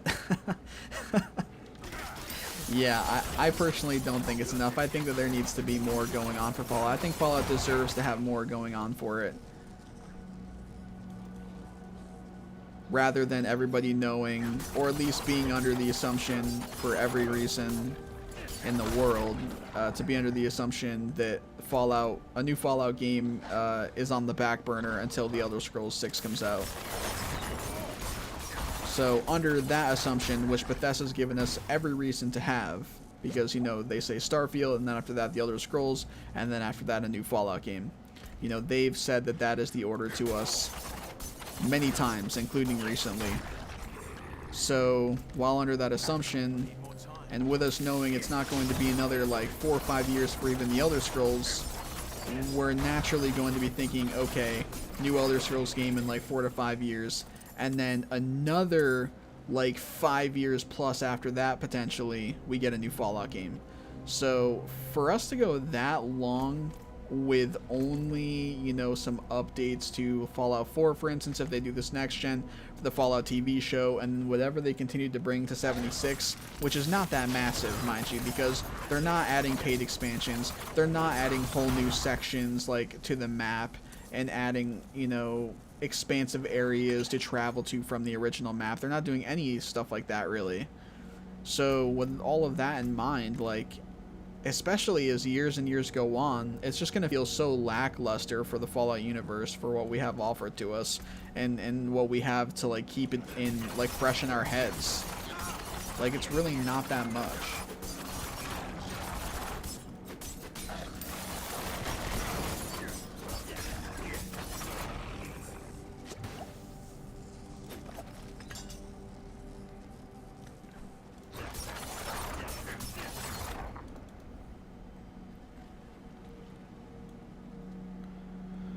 Hey, I gotta head out, but can't wait to see your content again. Hey, I appreciate you stopping by, Box. It means a lot. Enjoy the rest of your day, my friend.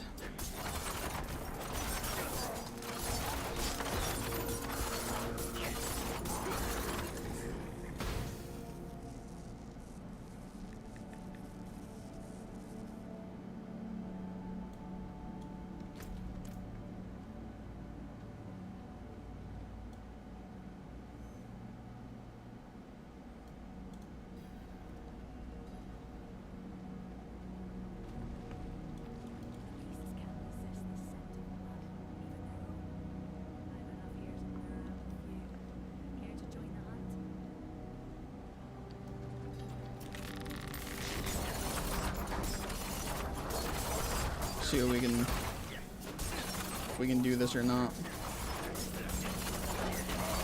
I'm not sure we're gonna be able to. I just don't know if we have the damage output.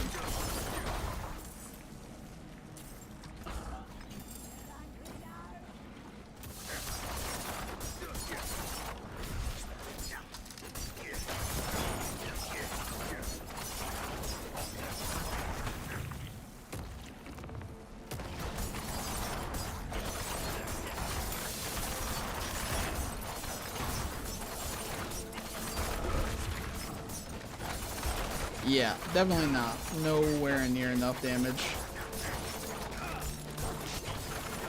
to be able to do 5 of these in time.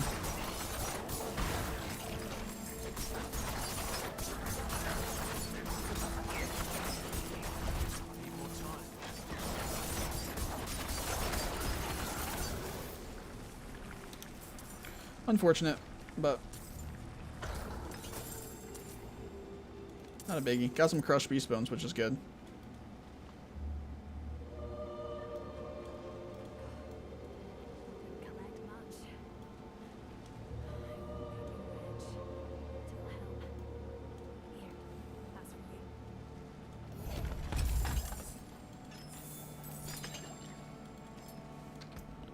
Could be worse.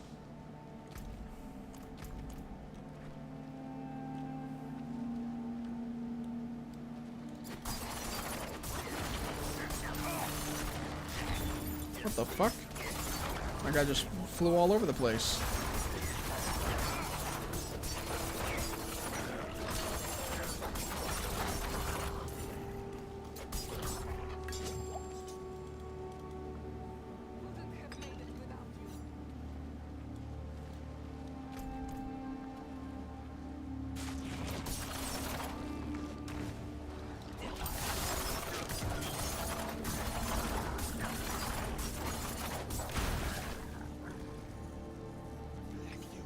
Is this game worth getting? I mean, I think so. I've had a ton of fun with it since it released at the start of June.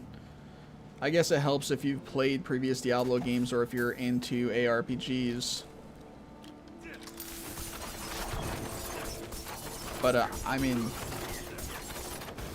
I would personally recommend it to, I guess, the average person. I suppose the exception would be like if they knew that they weren't into this kind of game or something along those lines.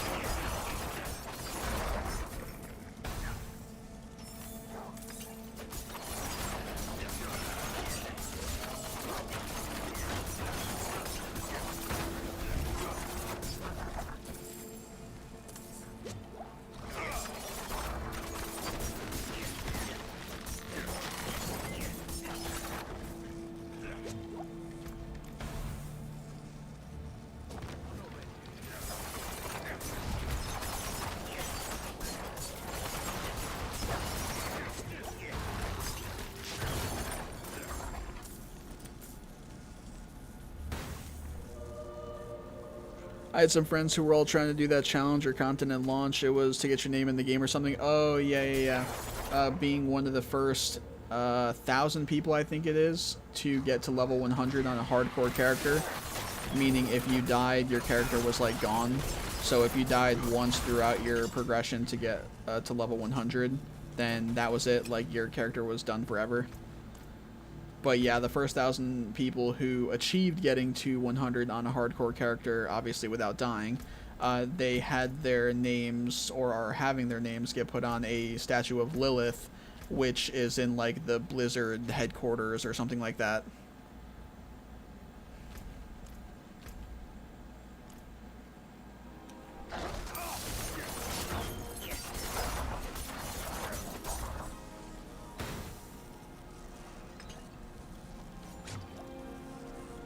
Permadeath, yeah, they got to like level 50 and 2 of them died. That's rough. Yep, that's how she goes sometimes, right? Yeah, we thought it was like me and some friends thought the whole idea was like really cool, you know, them offering that and doing that as sort of an incentive and a big thing, but we never really had any interest in actually going for it. We figured we would just, you know, play the game on normal characters at launch and just, you know, have as much fun with it and at our own pace, rather than, you know, getting all super competitive or trying to anyway with that challenge and playing hardcore characters and with the lack of knowledge about the game and stuff like that.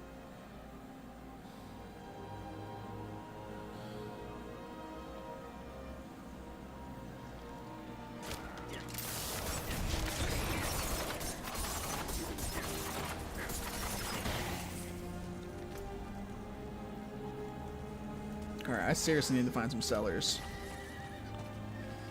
I'm just really iffy on Blizzard with their stance on Hong Kong or their mistreatment of staff. Yeah, that's understandable. That's fair. I can't and never would hold that against somebody for feeling some type of way about that stuff.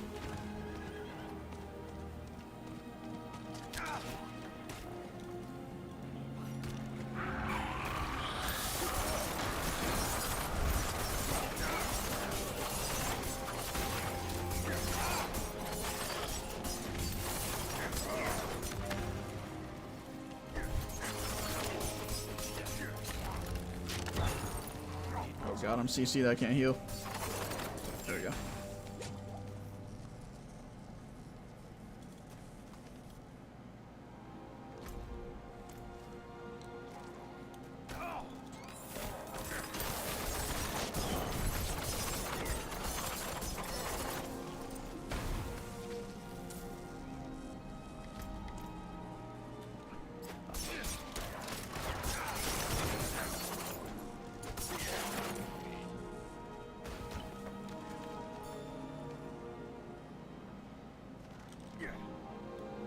But mostly recently, the Overwatch 2 single player and co-op being canceled. Oh yeah, I do remember seeing something about that. Yep.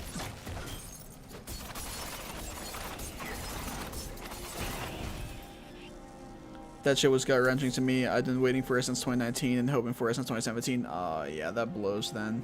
Yeah, to be so excited and looking forward to something like that, and then just to have it canceled. Yeah. That's definitely got to be something that was frustrating for a lot of the players that were looking forward to it, and of course, you know, frustrating for the people that were working on it for however long too.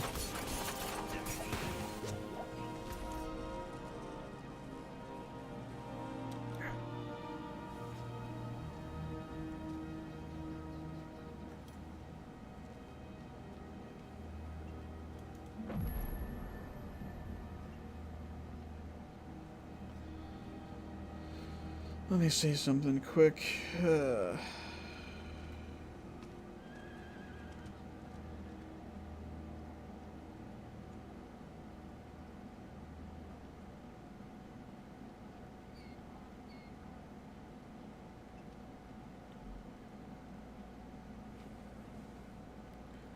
Okay.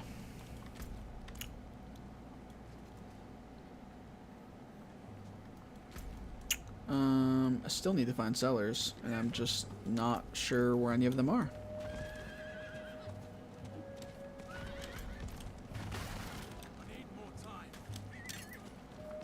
Oh, here's one. I was gonna say, it kind of looks like there should be one over here.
So there's one.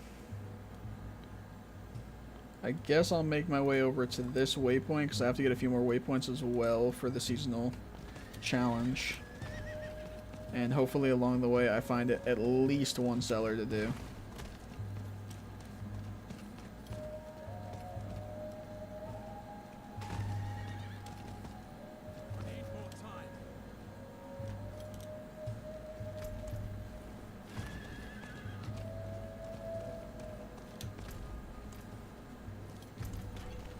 Maybe I'll go out of my way. Oh, there's one. I was gonna say, maybe I'll go out of my way a little bit to try and find them. A little off the beaten path.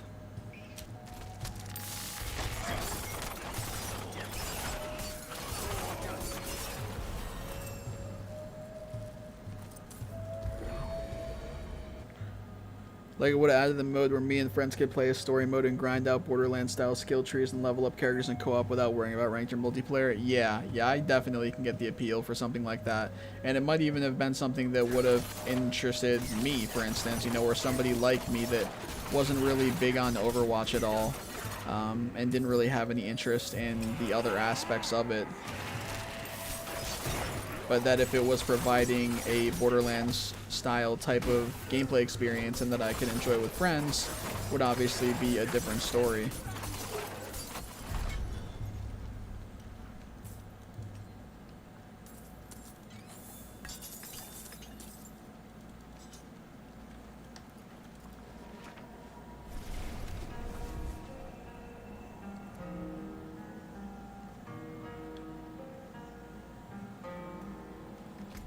Alright, I think I need one more seller.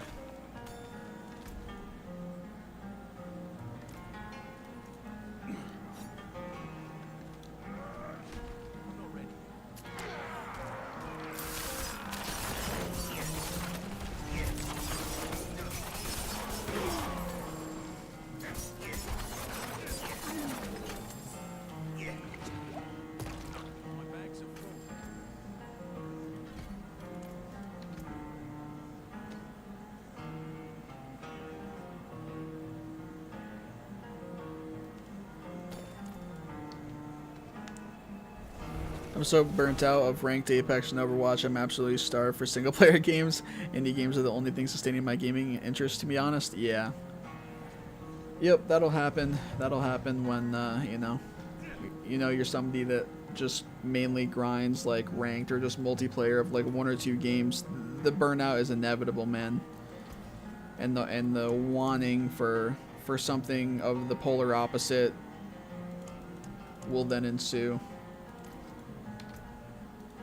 Definitely have been there.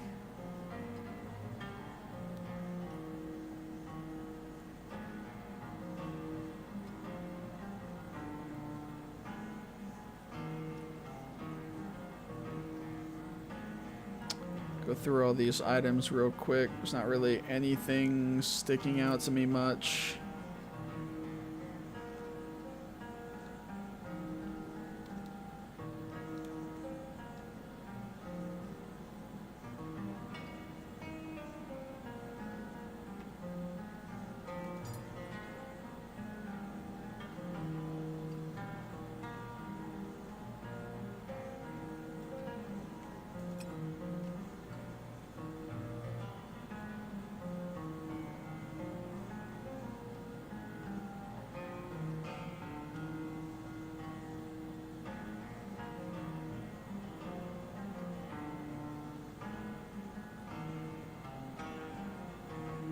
Yeah. Alright.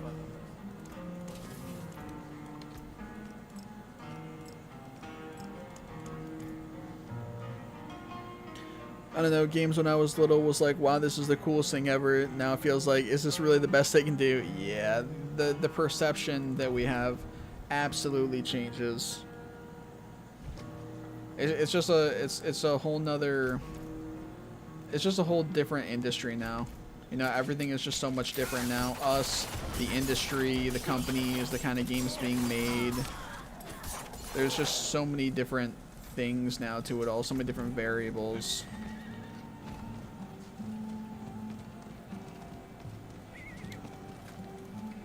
So on one hand it makes sense, but on the other hand it's also, you know, is it us? You know, sometimes it can be hard to know, like, are we being too picky? Like, are we just like,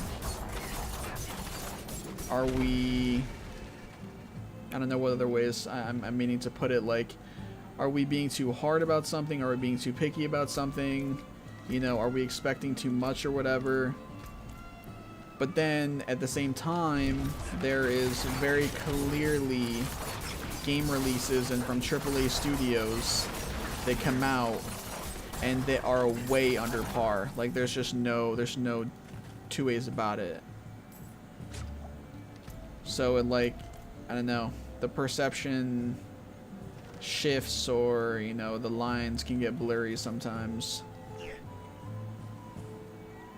I think the main thing for me is like wanting to know if it's a case of, is it me just not enjoying games as much anymore, or games of certain kinds, or is it games just truly falling short is all from my standards or expectations that I don't feel are unfair.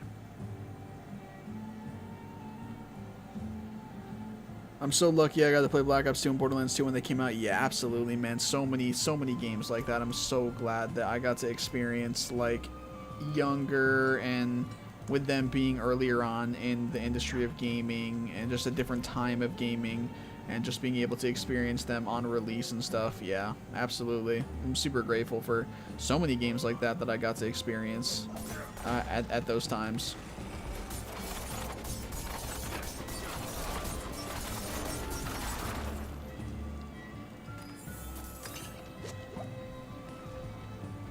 Hey, what's up, Mario? Hey, dude, thanks for all the Fallout 4 tips years ago. Have a like. I appreciate that very much. I'm glad that you enjoyed the Fallout 4 videos from back in the day. I definitely had a blast with that game and making the videos for it. I appreciate you stopping by and for dropping the like on the stream. Hope you have a great day.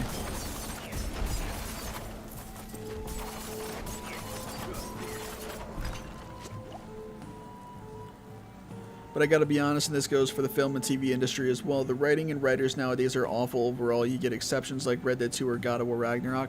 Yeah, there's definitely a lot of misses nowadays. And in an ever-growing industry in terms of, you know, actual size and technology and competition, it makes the misses stick out all the more. And it makes them all the more, like, disappointing and painful and stuff like that.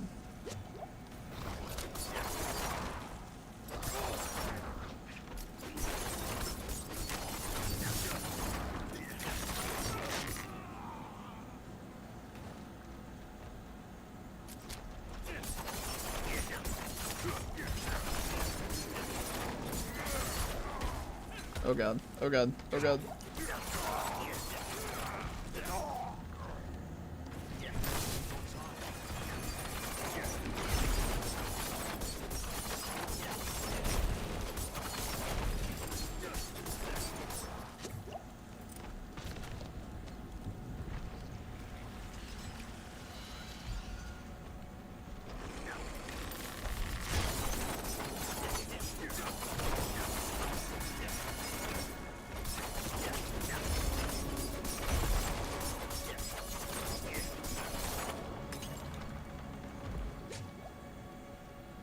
But it's wild how storytelling has been completely overridden with self-insertion and pandering to the writer's own demographics and interests. Yeah, that's definitely happened with certain pieces of entertainment media, whatever, whether it be games, movies, shows. That's definitely come into play sometimes.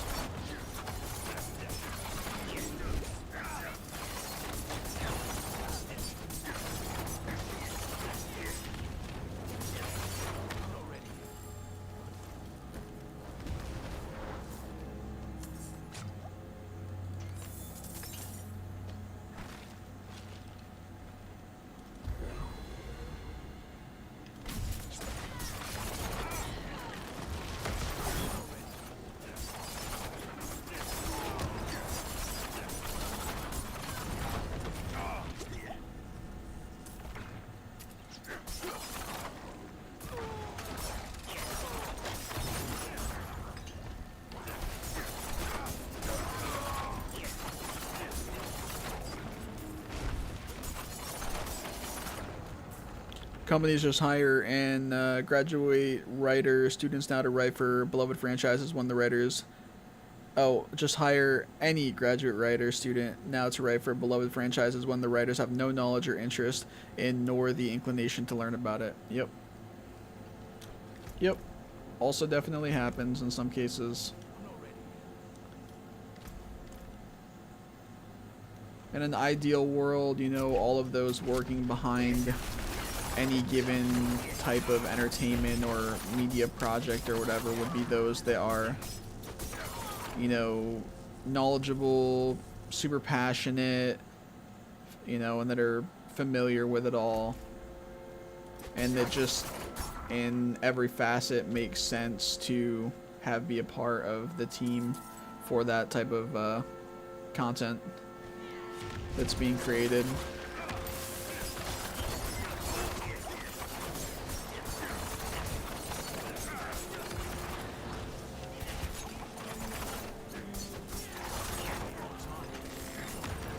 Oh god, I might be dead. Yep, I'm dead.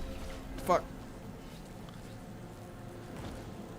WCC. Love getting crowd controlled.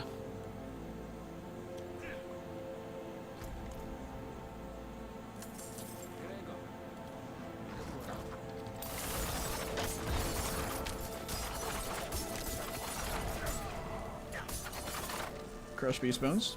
Great. Love that.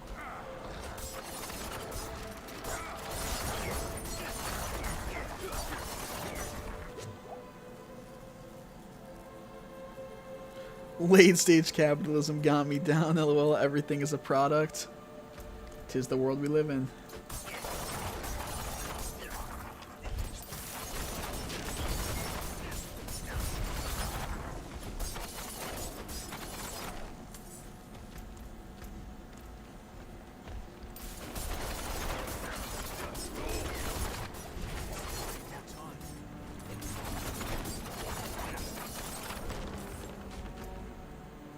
So we're going up now, I guess.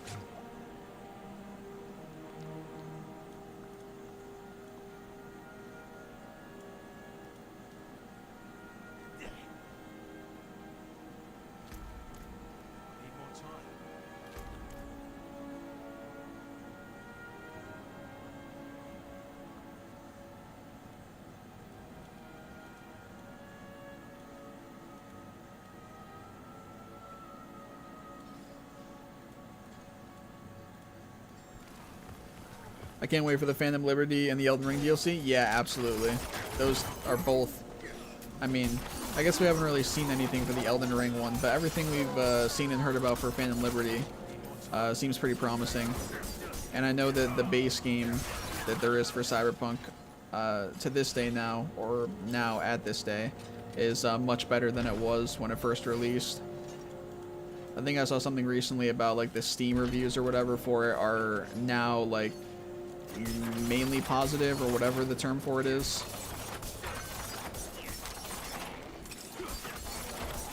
And that Phantom Liberty DLC looks like it's gonna be fucking massive.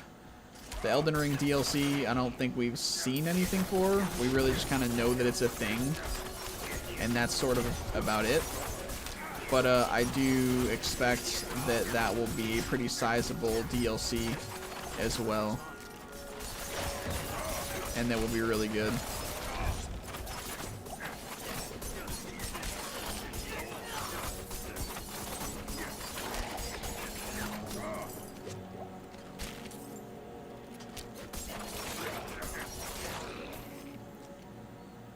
Takes so long to come out though. Yeah, Elden Ring got one piece of artwork, and being a lore nerd for that game, that one piece of art has crazy story implications, and the DLC does look big. Yeah, I would just, you know, even off of like common sense, I would think that it is going to be pretty sizable.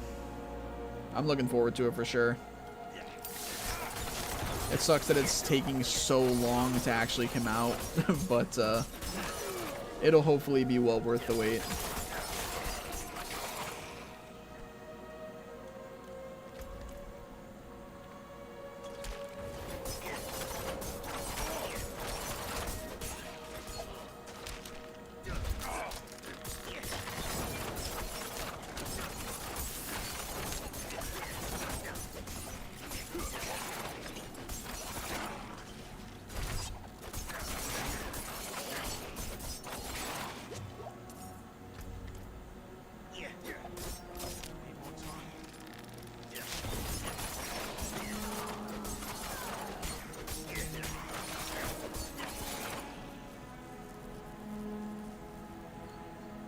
We're probably just getting one big DLC for Elden Ring instead of a few smaller ones, because Dark Souls 3 had DLC out before this patch, or before its point in life. Yeah, I do recall that.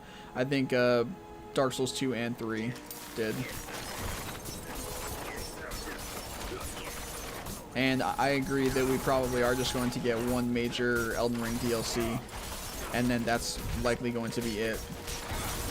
I would not be surprised whatsoever if we don't get anything past that. We get the new DLC, we get some more updates for the game, you know, obviously not changing too much, and then that's probably it. And they're, you know, probably already working on a new game, quite honestly.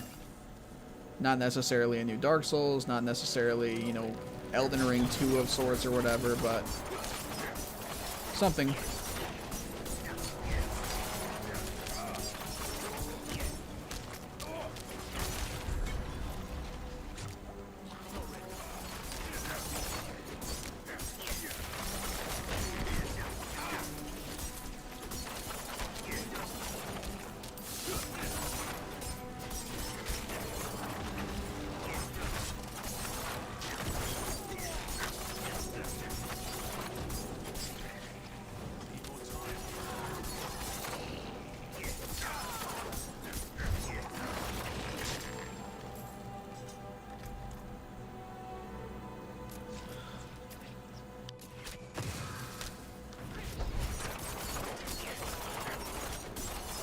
I hope they start working on the Bloodborne remaster of the PC port. Yeah, I hope that either of those even happens.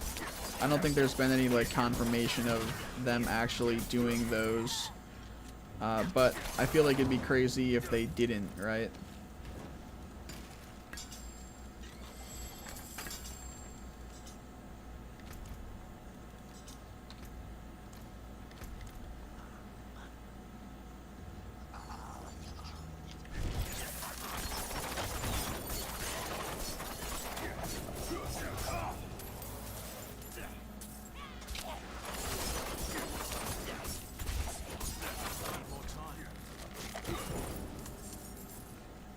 Fucking treasure goblin.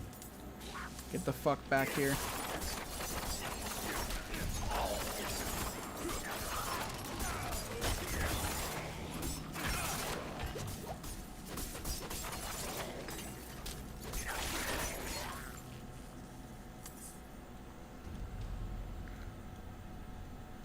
The time is perfect for it. In fact, overdue. Yeah, I agree. It's kind of overdue. Did you see that the whole Metal Gear franchise is coming to PC for the first time ever? Yeah, I did see that actually. Yep. I saw that as a part of one of the, I guess, semi-recent in June or whatever, the showcases or whatever, Summer Games Fest or showcases or whatever that one of the companies did. Yep, I do recall seeing that.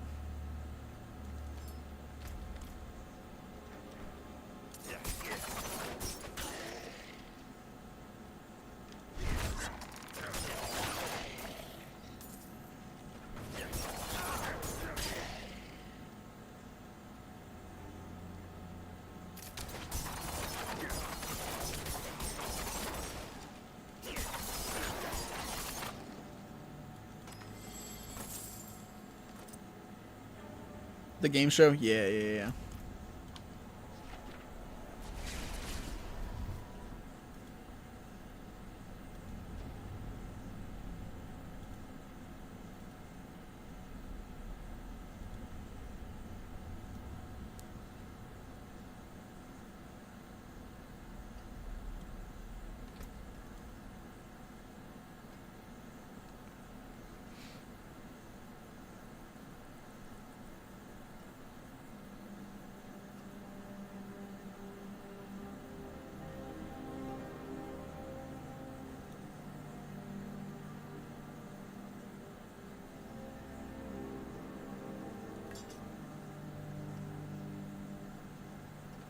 Critical strike damage, damage to close enemies, damage to frozen enemies.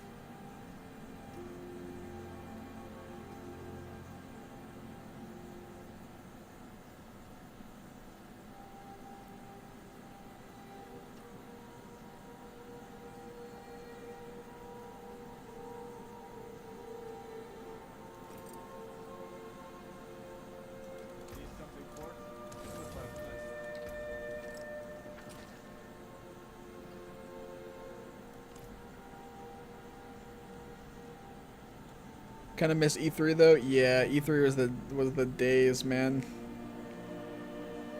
That's another thing we were talking about, like, you know, being glad that we got to live through the time of certain games releasing.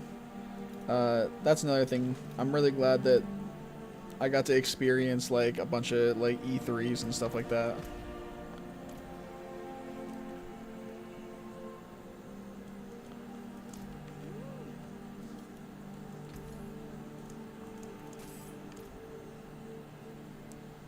You got each company's big hitters for the year, and next year all in one lineup. Yeah, exactly. Now each company does their own show and fills it with a bunch of in-house sideshow or indie games, and most people don't really care about. Yeah, I definitely feel like there's not as much like hype and care about it nowadays, sadly.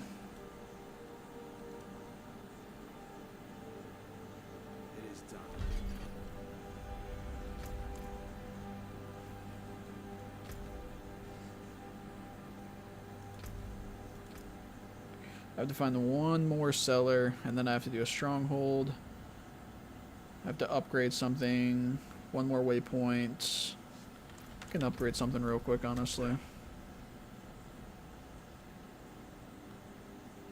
There's people alive now who will never know that Halo had a competitive scene, bro. That's whack to me. I mean, Halo still has a competitive scene right now, if I'm understanding what you're saying correctly.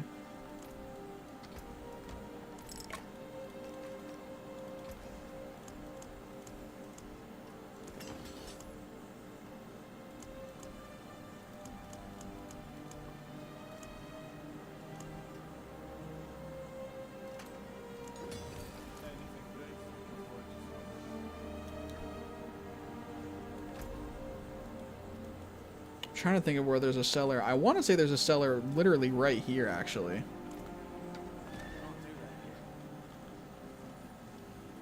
No, but I'm talking about the days in like Halo 3. It was definitely different. Like the old early days of competitive for like Call of Duty and Halo and Gears, which Gears of War is something right now that does not have a competitive scene and has not had one in a while, and it won't have one again until a new Gears game comes out, obviously. Oh yeah, there is a cellar down here. Nice. Yeah, but it was obviously much different, you know, back in the day for Call of Duty competitive, for Halo competitive, probably competitive for lots of games versus how they are now. So much was different. Yeah, definitely. Definitely something different to experience. And that, again, like another thing that I'm grateful to have been able to live through and to know about at the time and experience and enjoy and even be a part of for more so the COD stuff, but yeah, it is definitely much different nowadays, and will probably only continue to get further away from what it used to be as it gets more corporate, gets more, you know, organized, gets more money involved, and companies and all that kind of stuff.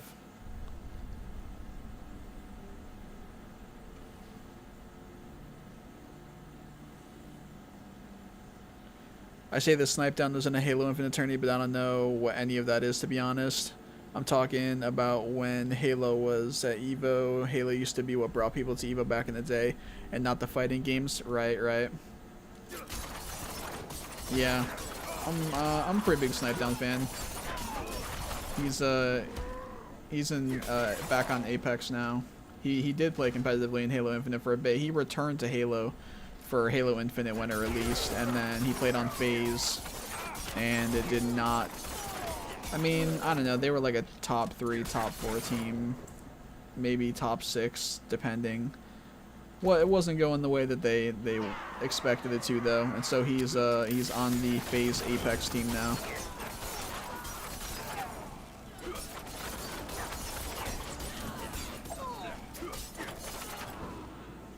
But yeah, I definitely get what you mean.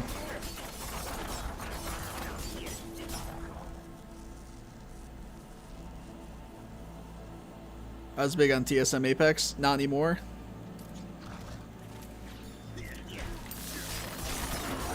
Or just not really big on the competitive Apex in general anymore, or just not the team, or what? Snipe down with OG Halo, yeah, absolutely. Just don't like Verhulst being on the team because I feel like Hal abuses him. I mean, that's exactly what Snipe Down went through on the team, yeah. Yeah, I mean, It's yeah, it's exactly what Snipedown went through when he was on the team. Yeah, that's just the kind of IGL that Hal is. But to be fair, like, I mean, they win, you know, like they consistently, you know, place as well as they do, and they're the only other team aside from Dark Zero to have won on LAN and multiple times. So clearly something is working, you know. But yeah, I definitely agree that style of IGLing and stuff, it seems a bit rough for those on the receiving end. And Snipedown used to get it a lot, and then after Snipedown, Evan Verhulst, he definitely gets it in his place.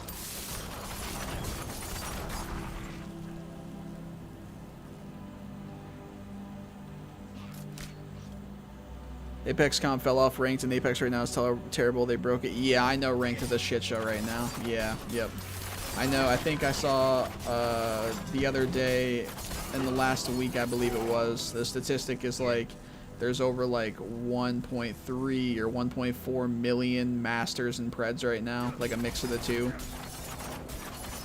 Absolutely fucking absurd. This rank season is atrocious with the way that they have it working. But they already did say that there's going to be big changes next season, so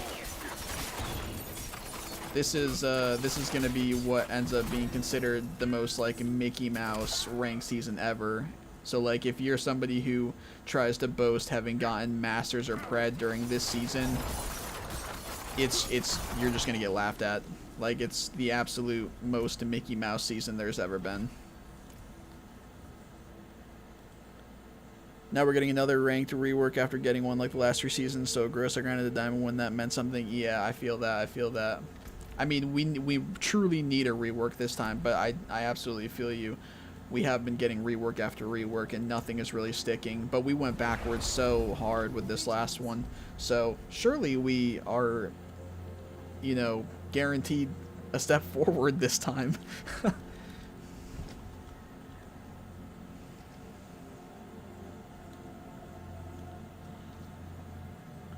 I don't even want to get masters like that. Yeah, I have no interest either. I mean, I haven't been playing a ton of Apex. I started playing a little bit more recently again, and that was mainly because the Apex LAN kind of just gave me the itch. That's usually what happens around the time for the LANs. But yeah, I have no interest in going hard on it, considering the current status of the ranked season, and I have no interest in caring about getting to a high rank in this season, given how it is operating.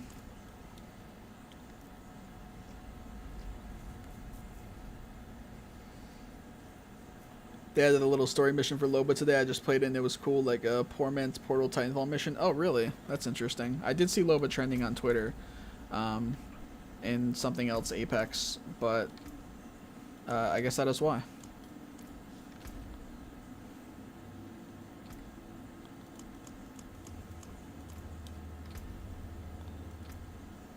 Okay, so Stronghold still, one more waypoint, and then change my appearance at the wardrobe. I mean, I guess I could just do that right now. Like,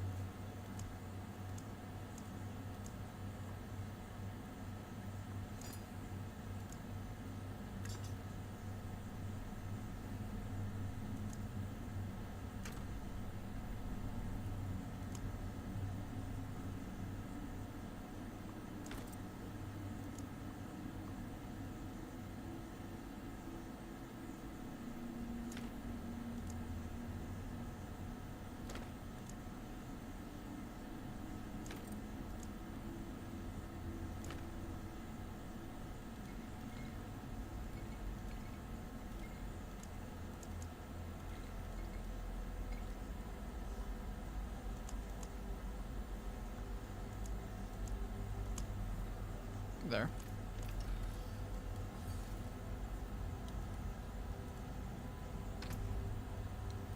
Oh, that completed it for me? I didn't even do everything though. I guess I just have to do enough. It's good to know, I suppose.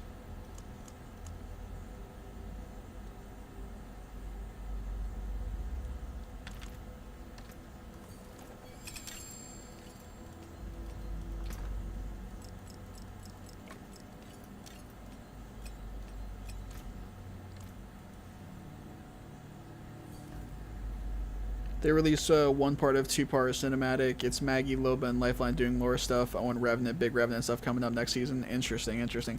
I don't really care much for Revenant as like a character to play. But I guess I'm like that with a lot of the characters. But that doesn't necessarily mean I don't find them like interesting or to think that they couldn't have, you know, like decent lore behind them or whatever. Because some of them definitely do.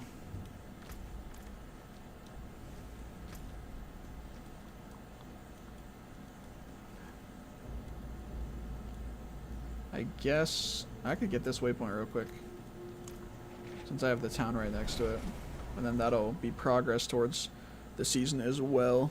Get that out of the way.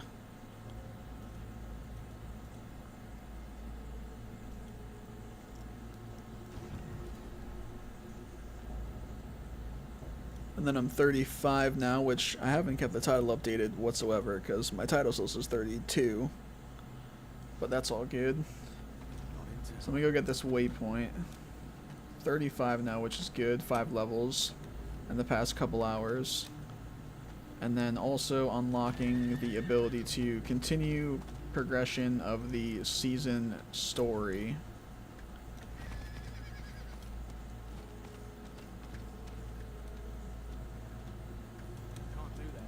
There we go.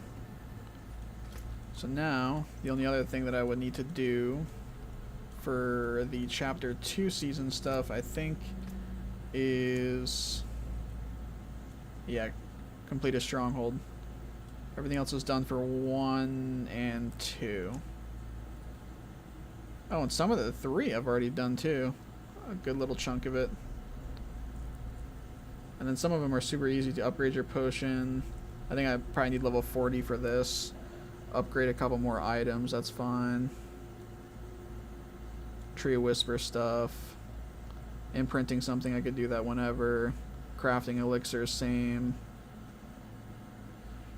Completing a strong... oh, complete 5. Buy items from the purveyor. Yeah, okay. Not bad. I learned from fighting games that if I like the character based on their personality or art style / look, I enjoy them a lot more, so I lean towards Wraith, Watson, and Valk as my main. I also like Ballistic a lot. That's fair. I'm sure there's probably a lot of people that are like that, honestly. I could see that. Let's see. Stronghold is here. I think it's always going to be a bit higher level than I am. So that's how they work.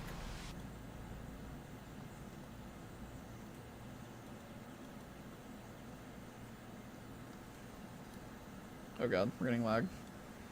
There we go.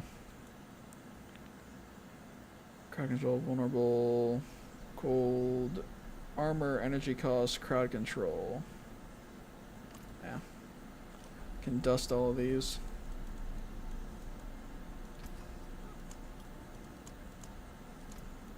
There we go. Alrighty.